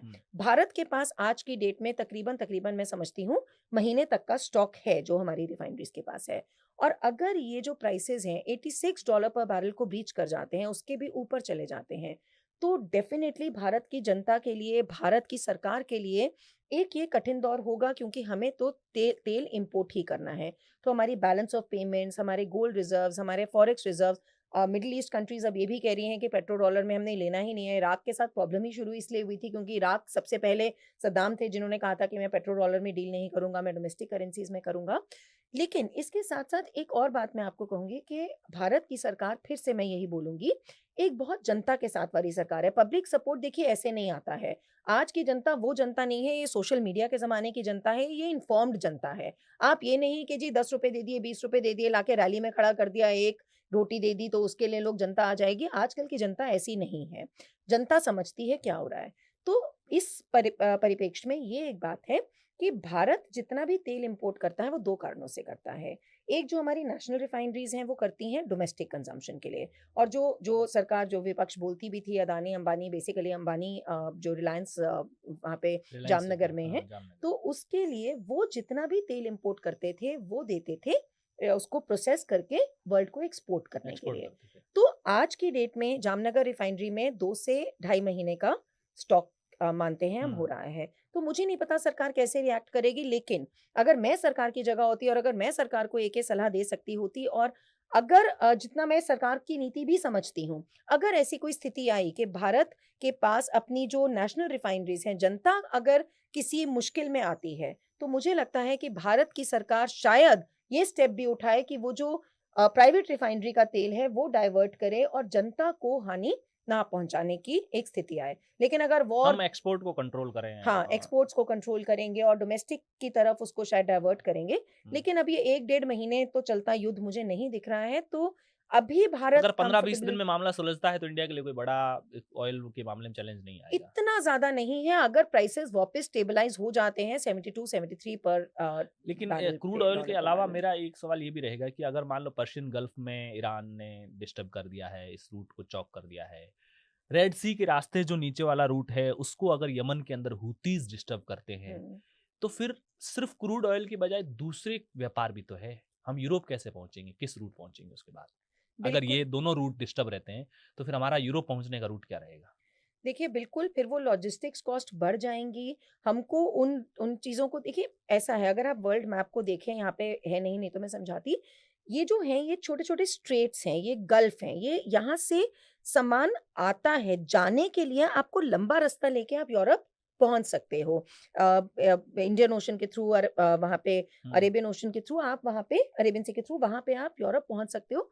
कॉस्ट ज़रूर बढ़ेंगी, लेकिन एकदम से अफ्रीकन कंट्रीज के नीचे से होते हुए। अफ्रीकन कंट्रीज़ के नीचे से होते हुए, बिल्कुल, लेकिन उससे कॉस्ट बढ़ेगी, तो यहाँ से तेल आना जो है ना, हम्म। वो ज़्यादा मुश्किल है। ये स्ट्रेट्स बंद होती हैं, तो यहाँ से आने वाली चीज़ें जो रुकती हैं, और हम आने वाली चीज़ों पे यहाँ पे डिपेंडेंट हैं। जाने के लिए तो हमें लंबा रास्ता लेना पड़ेगा। अब जैसे देखिए, बात ये भी हो रही थी कि एयर स्पेस बंद कर दिया। अब वर्ल्ड की 90% जितनी भी एयरलाइन्स हैं, यूएई और दुबई के बिल्कुल। ऊपर से उड़ती थीं। अब धीरे-धीरे उन्होंने रिज़्यूम भी करी हैं। अब वो रिज़्यूम कर रहे हैं, लेकिन ये भी खतरा है, एयर स्पेस खोलते ही आप ड्रोन्स और मिसाइल्स के हाँ, लिए भी उतना ही खोल लोग देते हो। रिस्क नहीं लेंगे ना। हाँ, तो हम्म। वही वही एक प्रॉब्लम है। तो भारत अपना जो यूरोप के साथ ट्रेड है, लॉजिस्टिक्स कॉस्ट थोड़ी बढ़ेंगी, लेकिन भारत वो बैलेंसिंग अच्छा, एक्ट कर अगर लेगा। अमेरिका इसमें फंसता है तो जो ट्रेड डील अभी तक हमने की नहीं है, वहाँ के अमेरिका के सुप्रीम कोर्ट के फैसले के बाद हमने अपनी विजिट भी सस्पेंड कर ली है। ट्रेड डील में इंडिया के लिए थोड़ा-सा नेगोशिएट करना ईज़ी रहेगा अगर अमेरिका फँसता है, क्योंकि अमेरिका अगर यहाँ पावरफुल बनकर के उभरता है तब तो हो सकता है अपनी मर्ज़ी से 4 शर्तें अपनी मनवाएगा, और ये बात, इसमें कोई दो राय नहीं है। हम बहुत ज़्यादा कहें कि हम शक्तिशाली, लेकिन शक्तिशाली के साथ नेगोशिएट करते समय आपको अपना माइंडसेट अलग तरह से रखना पड़ता है, और अगर कोई ग्लोबली कहीं बैकफुट पर आया हुआ है तो उसके साथ नेगोशिएट करते समय आपको अपना माइंडसेट अलग तरीके से रखना है। ईरान में अमेरिका का फँसना इंडिया के लिए भविष्य में अमेरिका से ट्रेड डील करना और बाकी मसलों के लिए एक अच्छा मौका रहेगा, और कैसे आप क्या मानते हैं कि अगर ईरान में फंसता है तो इंडिया को ऐसे नेगोशिएट करना चाहिए बिल इकोनॉमिकली? बिल्कुल इंगलाज, आपने बिल्कुल सही बात करी। एक था कि कैटलिस्ट की जो भूमिका होती है, एक तो हम वैसे ही अमेरिका के साथ अपनी शर्तों पे अपने हिसाब से चल रहे थे। अब अगर वो ईरान में भी फँसता है, तो वो एक कैटलिस्ट का काम करेगा। ये कैसे, मैं समझाती हूँ। देखिए, अमेरिका की इकोनॉमी को समझिए। अमेरिका की इकोनॉमी 2001 के बाद जो उन्होंने जो उनका 9/11 हुआ था, उसके बाद से उन्होंने उसको एक वॉर अगेंस्ट टेररिज्म का नाम दे दिया। उसके बाद उसका नक्शा बदलता गया, चाहे वो आप अरब स्प्रिंग्स कह लीजिए, चाहे आप सदर्न स्पेयर कह लीजिए, लेकिन अमेरिका उलझता चला गया 2001 9/11 के बाद, जिसके चलते आज अमेरिका की इकोनॉमी पे 8 ट्रिलियन, आज तक वॉर ऑन टेरर पे 8 ट्रिलियन डॉलर्स, मतलब आप समझ रहे हो कि भारत आज थर्ड लार्जेस्ट इकोनॉमी भी बनेगी तो 4.5 ट्रिलियन डॉलर से 5.5 ट्रिलियन पे पहुंचेगी। हम्म। 8 ट्रिलियन डॉलर से ऊपर केवल चाइना और अमेरिका ही है। तो 8 ट्रिलियन डॉलर्स का अभी तक खर्चा हो चुका है वॉर ऑन टेरर के ऊपर, और जिसको फाइनेंसिंग, इस डेट को फाइनेंस करने के लिए तकरीबन 1 ट्रिलियन डॉलर का अमेरिका खर्चा उठाती है। तो ये बात अमेरिका जनता भी जानती है। आज अमेरिका के अपने सीनेटर्स, अमेरिका के अपने, मामदानी तो चलिए अगेंस्ट था, हम्म। लेकिन बर्नी जो था वो तो ना रिपब्लिकन है ना डेमोक्रेट है। वो बोलना शुरू हो गए हैं। वहाँ के और डेमोक्रेट्स तो बोल ही रहे हैं, रिपब्लिकन्स बोलना शुरू हो गए हैं कि भाई मिड टर्म इलेक्शन सर पे आ रहा है, तुम अमेरिका की जनता के ऊपर ये क्या करते जा रहे हो? वहाँ पे देखिए, ये जो ईरान है, ये ना एक फिदायीन की तरह चल रहा है, सर पे कफन बाँध के चल रहा है, इनका एक रेडिकलिज़्म है। रेडिकल के लिए मैं फ़ेवर में नहीं हूँ, लेकिन आज वो रेडिकलिज़्म ही उनके काम आ रहा है। अमेरिका के लिए 3 बॉडी बैग्स आना भी, वो 3 बोल रहे हैं, लेकिन अब ईरान तो क्लेम कर रहा है कि 650 हो चुके हैं जो अमेरिकन लोग मर चुके हैं। तो अभी क्या आंकड़े हैं ये तो नहीं पता। तो अमेरिका के लिए इस समय बहुत सेंटिमेंट्स की वॉर होगी। तो ट्रंप डेफिनिटली इस सिचुएशन में फँसते हैं। पहले ही हमने कहा था कि हम अपने किसानों के हित को और अपने एमएसएमईज़ को नहीं करेंगे। वहाँ सुप्रीम कोर्ट का आते ही हमने, जैसे आपने कहा, अपनी डेलीगेशन रोक दी। एकदम ट्रंप ट्वीट करते हैं कि जो ये कंट्रीज़ खेलने की कोशिश कर रही हैं, ना खेलें। नाम नहीं लिया, लेकिन वो सीधा-सीधा इशारा इंडिया को इशारा था। हमारी तरफ था, क्योंकि उनको भी पता है कि भैया हम स्ट्रांग हैं और स्ट्रांगली खेलते हैं। अब अगर यहाँ ईरान में और फँस जाते हैं, एसओएस कॉल्स वो दे रहे हैं, और जो सिचुएशन है, देखिए, अब बिल्कुल मिलिट्री वॉरफेयर में अमेरिका सुपीरियर मोस्ट है, इसमें कोई दो राय नहीं है। लेकिन उसमें लेकिन मैं ना कल ये जस्ट सोच रहा था, मैं कोई एक्सपर्ट नहीं हूँ, मेरे एक विचार ज़हन में थे। अमेरिका का हिस्टोरिकली लंबा वॉर जहाँ वियतनाम में लड़ा, बैकफुट पे आना पड़ा।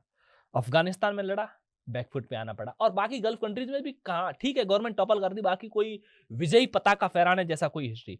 अमेरिका स्ट्राइक में अच्छा है। क्विक स्ट्राइक कहीं करनी हो तो वो अच्छा है, चाहे वो कुछ भी करना हो, कहीं भी जाना हो।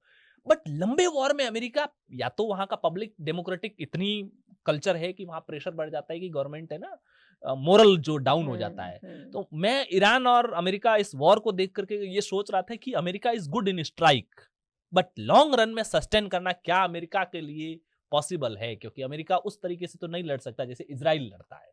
बिल्कुल। इस समय बहुत आसान नहीं है अमेरिका के लिए भी, जैसे आपने कहा कि वहाँ की शायद डेमोक्रेसी ऐसी है, और जैसे बूट्स ऑन ग्राउंड की भी हम बात कर रहे थे, वो ज़मीनी तौर पे सिर्फ़ एक अफ़गानिस्तान था जहाँ उन्होंने बूट्स ऑन ग्राउंड किए। लेकिन वहाँ पर भी आज अल-कायदा और तालिबान उन्हीं के अगेंस्ट अल्टीमेट खड़ी क्या, हुई है। अल्टीमेट क्या? जिस तालिबान को आपने हटाया वही वही तालिबान वही और वो आपके है, निकलते अगले 10 मिनट में सत्ता पे बैठा है। सत्ता पे बैठा और आपको आँखें भी दिखा रहा है। हाँ। तो उनके लिए, जैसे आप बिल्कुल सही कह रहे थे, कि लॉन्ग टर्म वॉर, चाहे वो वियतनाम हो, चाहे वो अफ़गानिस्तान हो, कहीं उनको बहुत सफलता नहीं मिली है। तो वो एक बड़ी एक स्थिति बनती है अमेरिका के लिए, बड़ी डिफ़िकल्ट सिचुएशन बनती है। और अभी खबरें ये भी आ रही थी कि नवेदा में उनकी न्यूक्लियर फैसिलिटी है, कि वहाँ पे 5 से 6 अर्थक्वेक के ट्रेमर्स फ़ील किए गए।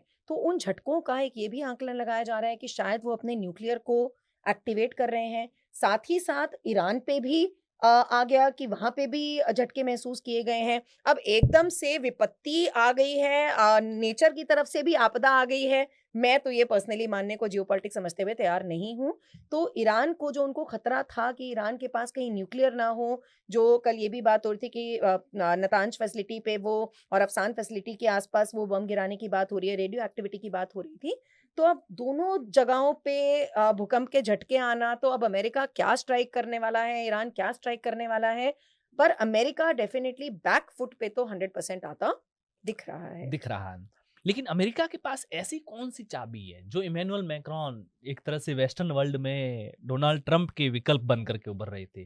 कल कहता है हम वॉर में आ जाएँगे, अभी 2 दिन पहले कहता है हम वॉर में आ जाएँगे। जब ये डोनाल्ड ट्रंप जो सत्ता में आने के बाद लगातार नेटो को कमज़ोर कर रहे थे, यूरोप को कह रहे थे अपना बर्डन खुद उठाओ।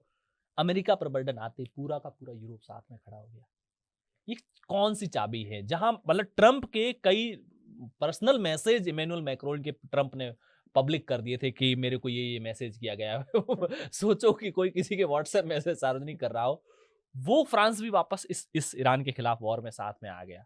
मतलब मैं ना साइकोलॉजी को समझना चाहता हूँ। ट्रंप कैसे काम करता है? चलती प्रेस कॉन्फ्रेंस में पीछे के पर्दे खोल देता है, यार मजा आ कल कह रहा है वॉर 4-5 हफ्ते चल सकता है, मैं ज़्यादा बोर नहीं होता है। वॉर कोई बोर होने की विषय थोड़ा ही है। वो साइकोलॉजी से कैसे काम कर मैं उसकी साइकोलॉजी को समझना चाहता हूँ। आप उसको रीड कैसे कर रहे हो?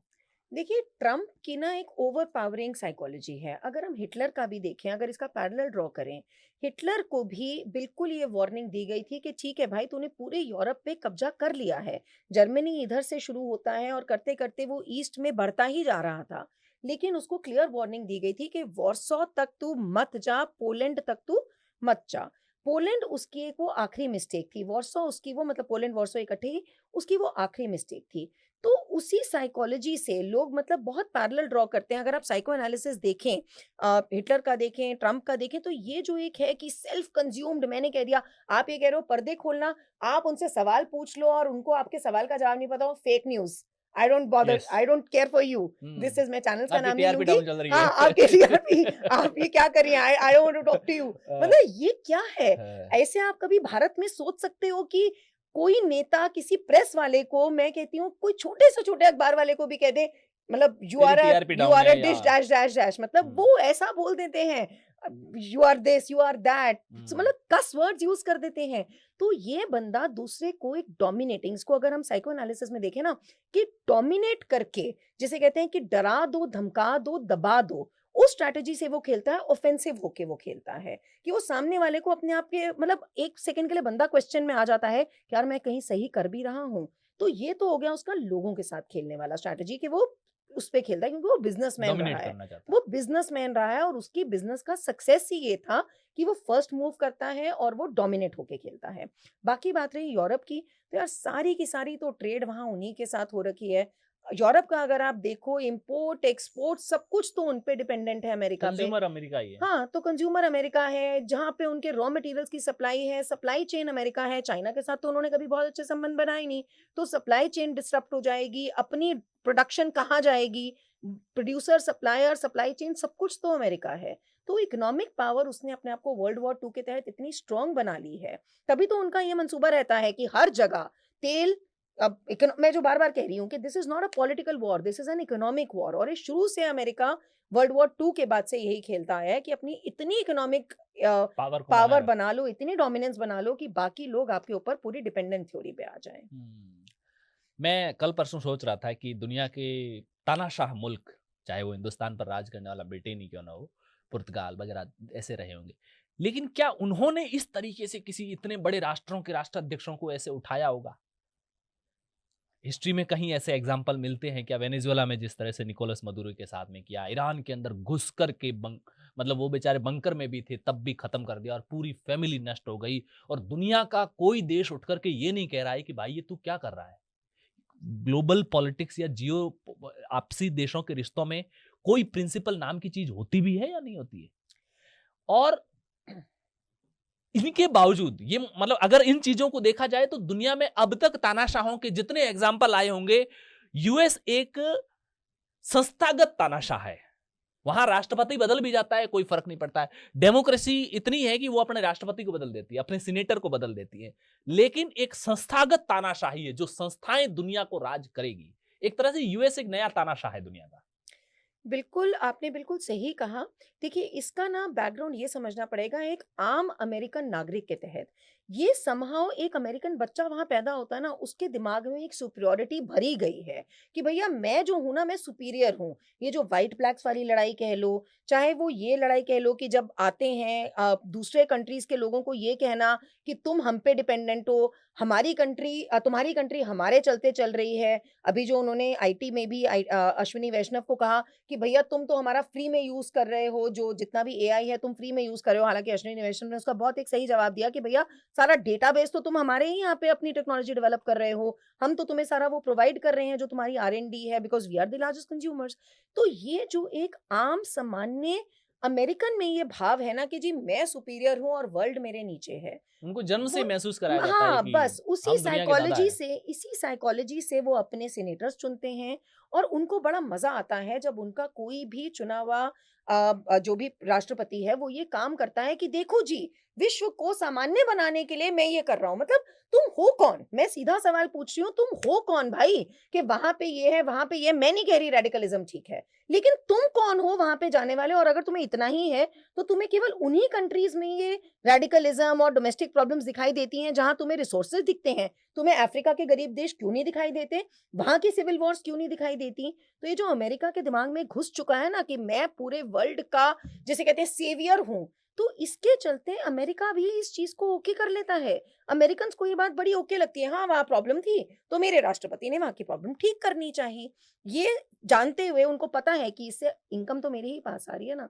तो ये जो एक सामान्य कर चुके हैं, इसको हटाना मैं समझती हूँ बहुत ज़रूरी है। लेकिन जैसे आप कह रहे हो, इस समय ये स्थिति नहीं है कि वर्ल्ड ओपनली स्टैंड लेता है। लेकिन एक सेल्फ डिस्ट्रक्शन होती है ना, theory of creative destruction, theory of self destruction. मैंने अभी बोला हिटलर का भी यही था, तो शायद अमेरिका भी, बिकॉज़ जो वर्ल्ड उसकी बात होती है, चेंजिंग वर्ल्ड ऑर्डर की बात होती है, तो वो उसका आप हिस्ट्री देखो यही रहा है, कि हर अपन 90-100 साल में लगातार ये बदलते डिस्कस हैं। कर रहे हैं कि आज की तारीख में भारत खड़ा कहाँ है। अब अपन थोड़ा परिप्रेक्ष्य चेंज करते हैं। ग्लोबल अमेरिका रसिया के परिप्रेक्ष्य से हट करके भारत अपने पड़ोसियों के परिप्रेक्ष्य में नेपाल, बांग्लादेश जो अभी आईएसआई का एक नया कहते हैं ना कि प्रयोगशाला बन चुका है, श्रीलंका, पाकिस्तान, पड़ोसियों के नजरिए से भारत की अभी मतलब उनके साथ रिलेशंस और उनके उनको टैकल करने के तरीके में भारत कहाँ खड़ा है? देखिए, भारत इस समय बड़ी समझदारी की पोज़ीशन में खड़ा है। भारत में जैसे बार-बार बोलती आई हूँ, बुद्ध प्रधान देश है। भारत अपने आप कभी भी किसी लड़ाई की पहल नहीं करेगा। लेकिन जब भारत के अस्तित्व पे सवाल उठाया जाएगा मैं तो लड़ाई से ज़्यादा मैं ये सोच रहा हूँ कि जैसे नेपाल कितना इंडिया के क्लोज है और कितना दूर है, तो उसके साथ अगर क्लोज़अप बनाए रखना है तो क्या-क्या करना चाहिए? बांग्लादेश जो आईएसआई की प्रयोगशाला बना है, वहाँ से हमारे लिए क्या-क्या चैलेंजेस हो सकते हैं, जिनको कंसर्न अपने दिमाग में रखने चाहिए? श्रीलंका के साथ हमें अपने व्यापार को ठीक-ठाक रखते हुए, बैलेंस करते हुए क्या-क्या करना चाहिए? मैं उस सेंस में सवाल है। ओके। तो इंग्लाज बिल्कुल आप सही बोल रहे हो कि यहाँ पे जो भारत का इस समय है ना, मुझे लगता है कि ये सवाल ऐसा होना चाहिए कि भारत से ज़्यादा इन देशों को क्या करना चाहिए? क्योंकि भारत ने आज अपनी स्थिति ऐसी मजबूत कर रखी है कि ये देश भी भारत को एलियनेट करने का एक चांस नहीं ले सकते हैं। आपने जैसे बांग्लादेश, अभी सबसे रीसेंट एग्ज़ाम्पल बांग्लादेश है। आपने कहा कि वो आईएसआई की प्रयोगशाला बना हुआ है। बिल्कुल मैं मानूँगी मोहम्मद यूनुस के चलते वहाँ पे जो हिंदू को मारा जा रहा था, वहाँ पे एक जो आईएसआई की बिल्कुल एक ऑफशोर शुरू हो गया था पाकिस्तान का, वो बिल्कुल था।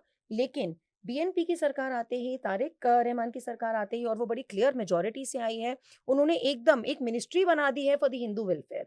वो इस चीज़ को समझ के चल रहे हैं, जो मैंने बोला कि क्वेश्चन इसका उल्टा होना चाहिए।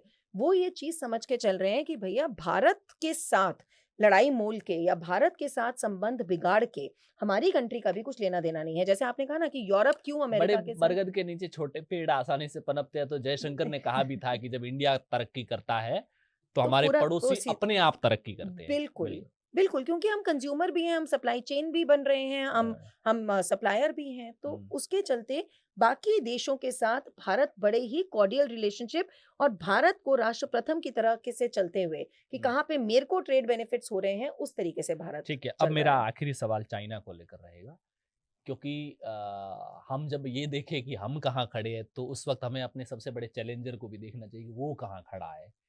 क्या उसके लिए इन बदलती हुई स्थितियों में सेटबैक है? क्योंकि जैसे वेनेजुएला से वो बहुत बड़ा एनर्जी इंपोर्ट कर रहा था। वेनेजुएला में गवर्नमेंट, क्योंकि अगर वेनेजुएला और ईरान इन अमेरिका के 2 ऑपरेशंस को चाइना के नज़रिए से देखा जाए, तो ये दोनों बड़े ऑपरेशंस दोनों चाइना के लिए बड़ा सेटबैक है। क्योंकि चाइना इन दोनों कंट्रीज़ से एक ऑयल एनर्जी का बड़ा इंपोर्ट करता था और उसके ज़रिए अपनी ज़रूरतों को पूरी करता था, और इन दोनों जगह पर अमेरिका के ऑपरेशंस होने से चाइना का जो एनर्जी इंपोर्ट है, वो सबसे ज़्यादा प्रभावित हुआ है। क्योंकि रेयर अर्थ मिनरल्स के मामले में चाइना अमेरिका की बाह मरोड़ता था। तो अमेरिका ने कहा, अमेरिका कितना चालाक देश हो सकता है, मैं कई बार ये सोचता हूँ कि उसने रेयर अर्थ के मिनरल के मामले में पहले चाइना के साथ में थोड़ा-सा हाथ फेर के, बहला के, फुसला के, एक बार के लिए शांत किया, उसका काम चलता रहा 6 महीने, तब तक उसके जो सबसे दुखती रग एनर्जी इंपोर्ट था, उस पर सबसे बड़ा उसने तो स्ट्राइक ही कर दिया। उसने तो कहा ही नहीं कि हम बाँह मरोड़ेंगे और तुम जब सेटल हो जाओगे छोड़ देंगे। उसने परमानेंट इलाज कर दिया कि तुम हम पर ही निर्भर हो जाओगे। या फिर चाइना डायरेक्ट इन्वॉल्व नहीं हुआ, जैसे कई लोगों को लगता था कि ये जो गल्फ और ये जो टेंशन क्रिएट हुई, इसमें रशिया और चाइना बैकअप करेंगे ईरान को, कि सीधे तौर पर बैक नहीं कर रहे हैं। तो ऐसे में चाइना जो फाइनेंशियल अपनी ताकत के जरिए छोटे-छोटे देशों को जो अपने पक्ष में लेता था, वो पावर भी उसकी कमज़ोर होती है। तो आप इसको कैसे देख रहे हैं? मतलब ये चाइना के लिए क्या-क्या इसमें फ़ायदे हैं, क्या अपॉर्च्युनिटीज़ है और क्या-क्या चाइना के सेटबैक्स है? क्योंकि वो कंडीशंस पता चलेगी, तब हम अपने इस चाइना के साथ अगले नेगोशिएशन को समझ पाएँगे। आपने मुझे एटलीस्ट ये खुशी है कि चाइना को चैलेंजर की तरह कहा, जब आपने ये सब शब्द पाकिस्तान की तरह पाकिस्तान मेंशन किए। फिदायीन चैलेंजर है। हाँ, पाकिस्तान फिदायीन चैलेंजर है वो बस। इकोनॉमिक चैलेंजर है, हाँ, हाँ। पाकिस्तान फिदा वो पावर चैलेंजर है। वो पावर जी, के तौर पे चैलेंजर है। ये जी, फिदायीन चैलेंजर है चैलेंजर है, कि बिल्कुल। छोटा-मोटा चोर भी रात को दीवार फाँद के चोरी तो कर ही सकता है हाँ, लेकिन घर भारत ने अपनी दीवारें बहुत ऊँची कर ली और अगर जी। चोरी होती है तो भारत फिर हाँ, डाका ही डालता है हाँ। सामने से। अच्छा, हुँ, ख़ैर इधर आते हैं चाइना के ऊपर। तो चाइना इस समय जो स्थिति में जो आप कह रहे हो, बिल्कुल चाइना का जो मेजर एनर्जी इम्पोर्ट था, वो था पहले वेनेजुएला से और फिर ईरान से। इनफैक्ट ईरान के ऊपर अगर 35 सालों से सैंक्शंस लगी हुई थी, तो चाइना की अगर आप इम्पोर्ट बास्केट देखो ना तेल की, एनर्जी की, तो वो मलेशिया से तेल आ रहा है। मलेशिया पे तो इतना तेल है नहीं, वो इतना प्रोसेस नहीं करता जितना चाइना उससे इम्पोर्ट कर रहा है। तो बिल्कुल सीधी बात है कि वो ईरान का डिस्गाइज्ड ही फॉर्म तेल से है जो ईरान का ही मलेशिया के तेल रूट से आ रहा बिल्कुल, है। बिल्कुल। हाँ। तो चाइना भी देखिए समझदार नेशन है, चाइना बेवकूफ़ नहीं है। चाइना खुले तौर से, इनफैक्ट मैं बार-बार बोल रही हूँ कि ये दौर नहीं है कि खुले तौर से किसी के किसी साथ आप साइड लो। तो अभी जब इब्राहिम लिंकन के ऊपर जो उनका वॉरशिप है अमेरिका का सबसे बड़ा, जो उनका इस समय स्ट्रैटेजिक पॉइंट ही वही बना हुआ है, जहाँ से हुँ, वो मिसाइल लॉन्च हो रहे हैं। सबसे तो बड़ा एयरक्राफ्ट एयरक्राफ्ट कैरियर लॉन्च है। कैरियर है, वहाँ हुँ, से लॉन्च हो रहा है सब कुछ। तो इब्राहिम लिंकन के कोऑर्डिनेट्स जब देने की बात हुई थी, तो उसमें बिल्कुल ये आ रहा था कि उसके कोऑर्डिनेट्स चाइनीज़ इंटेलिजेंस ने दिए हैं ईरान को। तो चाइना अपना कोई संबंध खत्म नहीं कर रहा। आपने कहा कि अमेरिका ने सोचा इंटेलिजेंस शेयर करेगा जैसे ऑपरेशन बिल्कुल, सिंदूर के समय बिल्कुल, पाकिस्तान के साथ पाकिस्तान हमारे के खिलाफ साथ कर रहा हमारे था। खिला हाँ, बिल्कुल। तो ये जो एक है कि आपने कहा कि परमानेंट सॉल्यूशन कर दिया। आज की डेट में और वैसे भी हमेशा रहता है कि इंटरनेशनल रिलेशंस में कोई परमानेंट दोस्त, परमानेंट दो दुश्मन नहीं होते और और अब तो मैं परमानेंट कहूँगी सॉल्यूशन। परमानेंट सॉल्यूशन, वही मैं कह रही थी, परमानेंट सॉल्यूशंस भी नहीं होते हैं। तो आप जो एक रास्ता बंद करते हो, चाइना के रशिया के साथ तो बहुत अच्छे संबंध हैं ही और रशिया में इतना सारा तेल है, तो चाइना कोई ना कोई अल्टरनेटिव ज़रूर खड़ा करेगा। चाइना के पास आज भी रेयर अर्थ मिनरल्स की सबसे ज़्यादा प्रोसेसिंग कैपेसिटी है और आगे आने वाला समय गैस और रेयर अर्थ मिनरल्स का ही है। चाइना भारत के साथ भी बहलाने-फुसलाने की कोशिश कर सकता है, क्योंकि अगर हार्डवेयर कहें रेयर अर्थ मिनरल्स तो चाइना के पास है और सॉफ्टवेयर और दिमाग कहें तो भारत के पास है। आप गूगल उठा लो, आप जितनी बड़ी कंपनीज़ अमेरिका की उठा लो, उसका सारा का सारा सीईओ और man power base, intelligence base तो भारत से आ रहा है ना। तो चाइना इस समय क्या करेगा, भारत बड़ी ही समझदारी से वो रिश्ते बनाएगा कि भाई मुझे अपने देश को पहले हित आगे रखना है और चाइना भी उसी स्ट्रैटेजी से खेलेगा। चाइना इतना बेवकूफ़ नहीं है कि जी चलो जी तुमने कर दिया, अब मैं हाथ पे हाथ धर के बैठ गया, मैं क्या करूँ मुझे नहीं मैं पता। आखिर में एक लास्ट सवाल कि ये जो दुनिया की बदलती हुई स्थितियां हैं, सोनिया गांधी का एक आर्टिकल आना, राहुल गांधी के स्टेटमेंट आना, भाजपा का इसको एक अलग नज़रिए से देखना, प्रधानमंत्री का खुले तौर पर ईरान इजराइल जाना, उसके बाद में भी युद्ध शुरू होने के बाद भी इजराइल के प्रधानमंत्री से बातचीत करना, और इजराइल के प्रधानमंत्री बाकी देशों का तो कह रहा है and other countries, but prime minister Modi के मामले वो नाम लेकर कह रहे कि उन्होंने बातचीत हुई और हर तरह से इंडिया जो इजराइल के साथ खड़ा है उसके लिए हम धन्यवाद व्यक्त करते हैं। इसका हमारी डोमेस्टिक पॉलिटिक्स पे क्या असर पड़ेगा? और क्योंकि हर कंडीशन में जीते कोई, मान लो कि प्राइम मिनिस्टर उसको बहुत अच्छे से हैंडल कर ले, लेकिन चैलेंज तो चैलेंज होता है। तो कौन कौन से चैलेंजेस आपको लग रहा है कि आने वाले कुछ दिनों तक हमें अपनी डोमेस्टिक पॉलिटिक्स में भी इनके ये इम्पैक्ट देखने को मिलेंगे? देखिए, अब वही सारी बात है कि भारत की जनता कितना समझती है। मैं ये कहूँगी कि एक एक कहावत है कि desperate times called for desperate actions. तो इस समय जो हमारा विपक्ष है, जो सोनिया गांधी का आर्टिकल का आप ज़िक्र कर रहे हो, वो जो आर्टिकल आया है, मैं इसमें आपको एक एग्ज़ाम्पल दूँगी। आपने कहा कि इज़राइल ने कहा है कि भारत उनके साथ खड़ा हुआ है, उन्होंने इस युद्ध के संदर्भ में नहीं कहा है। उन्होंने ये कहा है कि जब पूरा विश्व यहूदीज़ के खिलाफ और ज्यूज़ जिसको हम कहते हैं, उसके खिलाफ कोई उनको पनाह नहीं देता था। तो भारत ने, मोदी जी ने भी यही बात कही कि जामनगर जो महाराजा ऑफ नवानगर उसको उस समय कहते थे, तब से उन्होंने एग्ज़ाम्पल दिया कि भारत ने कभी भी ज्यूस को एक वो गलत नज़रिए से नहीं देखा और ज्यूस ने हमेशा यहाँ पे अपने आप को सेफ महसूस किया है। तभी वो मदरहुड, फादरहुड की भी बात हुई थी। तो इज़राइल के प्राइम मिनिस्टर ने, प्रेज़िडेंट ने, नेतन्याहू ने उस परिप्रेक्ष्य में ये बात बोली थी कि भारत हमारे साथ खड़ा है। इसमें मैं जो एग्ज़ाम्पल की बात कर रही थी, जिस दिन माननीय प्रधानमंत्री मोदी जी का उनकी पार्लियामेंट को एड्रेस था, उस दिन सुबह तक वहाँ की जो ऑपोज़िशन थी, वो कह रही थी कि हम नहीं आएँगे क्योंकि आप वहाँ के चीफ जस्टिस जो हैं, आमिर समथिंग नाम था उनका, कि आपने उनको न्योता नहीं दिया क्योंकि बेंजामिन नेतन्याहू वो चीफ जस्टिस को नहीं मानते हैं। जिस दिन से वो बने हैं, वो नहीं मानते हैं, वो उनकी डोमेस्टिक पॉलिटिक्स है, एग्ज़ाम्पल के तौर पे समझा रही हूँ। तो ऑपोज़िशन ने कहा हम नहीं आएँगे। अब देखिए कोई इंटरनेशनल लीडर आया हो और उसको खाली बेंचेस को एड्रेस करना पड़े, तो एक ये आपकी कंट्री का तो जो रिफ्लेक्शन है सो है, ये आने वाली कंट्री जो गेस्ट कंट्री है, उसके लिए भी एक बड़ी, मतलब हमारे यहाँ तो रैलीज़ पर भी कहीं पर ह्यूमिलेशन भी टाइप का हो जाता है। ह्यूमिलिएशन टाइप का है। तो ऑपोज़िशन ने सुबह से ये कह रखा था, तो जिसका जवाब वहाँ के स्पीकर ने कहा कि भैया ठीक है, मैं एक्स पार्लियामेंटेरियंस को बुला लाऊँगा, लेकिन माननीय प्रधानमंत्री मोदी जी खाली सभा को तो संबोधित या आधी भरी सभा को तो संबोधित नहीं करेंगे। अब जो भी रहा, उनके ऑपोज़िशन ने इस बात को समझा कि नहीं ये अंतर्राष्ट्रीय मुद्दा है, हमारी डोमेस्टिक पॉलिटिक्स अलग है, लेकिन अंतर्राष्ट्रीय अगर कोई गेस्ट आ रहा है और वो भी भारत जैसा एक एक उभरता सितारा अगर आ रहा है, तो एक स्ट्रॉन्ग नेशन आ रहा है, तो उन्होंने कहा नहीं, और उन्होंने मोदी जी को ये खुद एड्रेस करके कहा कि देखिए हमारी आपसे कोई दुश्मनी नहीं है, हम ये हमारे इंटरनल मुद्दे थे, लेकिन आप आ रहे हो तो हम हालाँकि अभी भी उस मुद्दे के खिलाफ हैं कि नहीं, उनको आमिर को, जो चीफ जस्टिस है चीफ उनको जस्टिस बुलाना को चाहिए, बुलाना चाहिए था। लेकिन हम आपकी आपके तौहीन नहीं सम्मान में आए। करेंगे, आपके सम्मान में हम यहाँ आएँगे।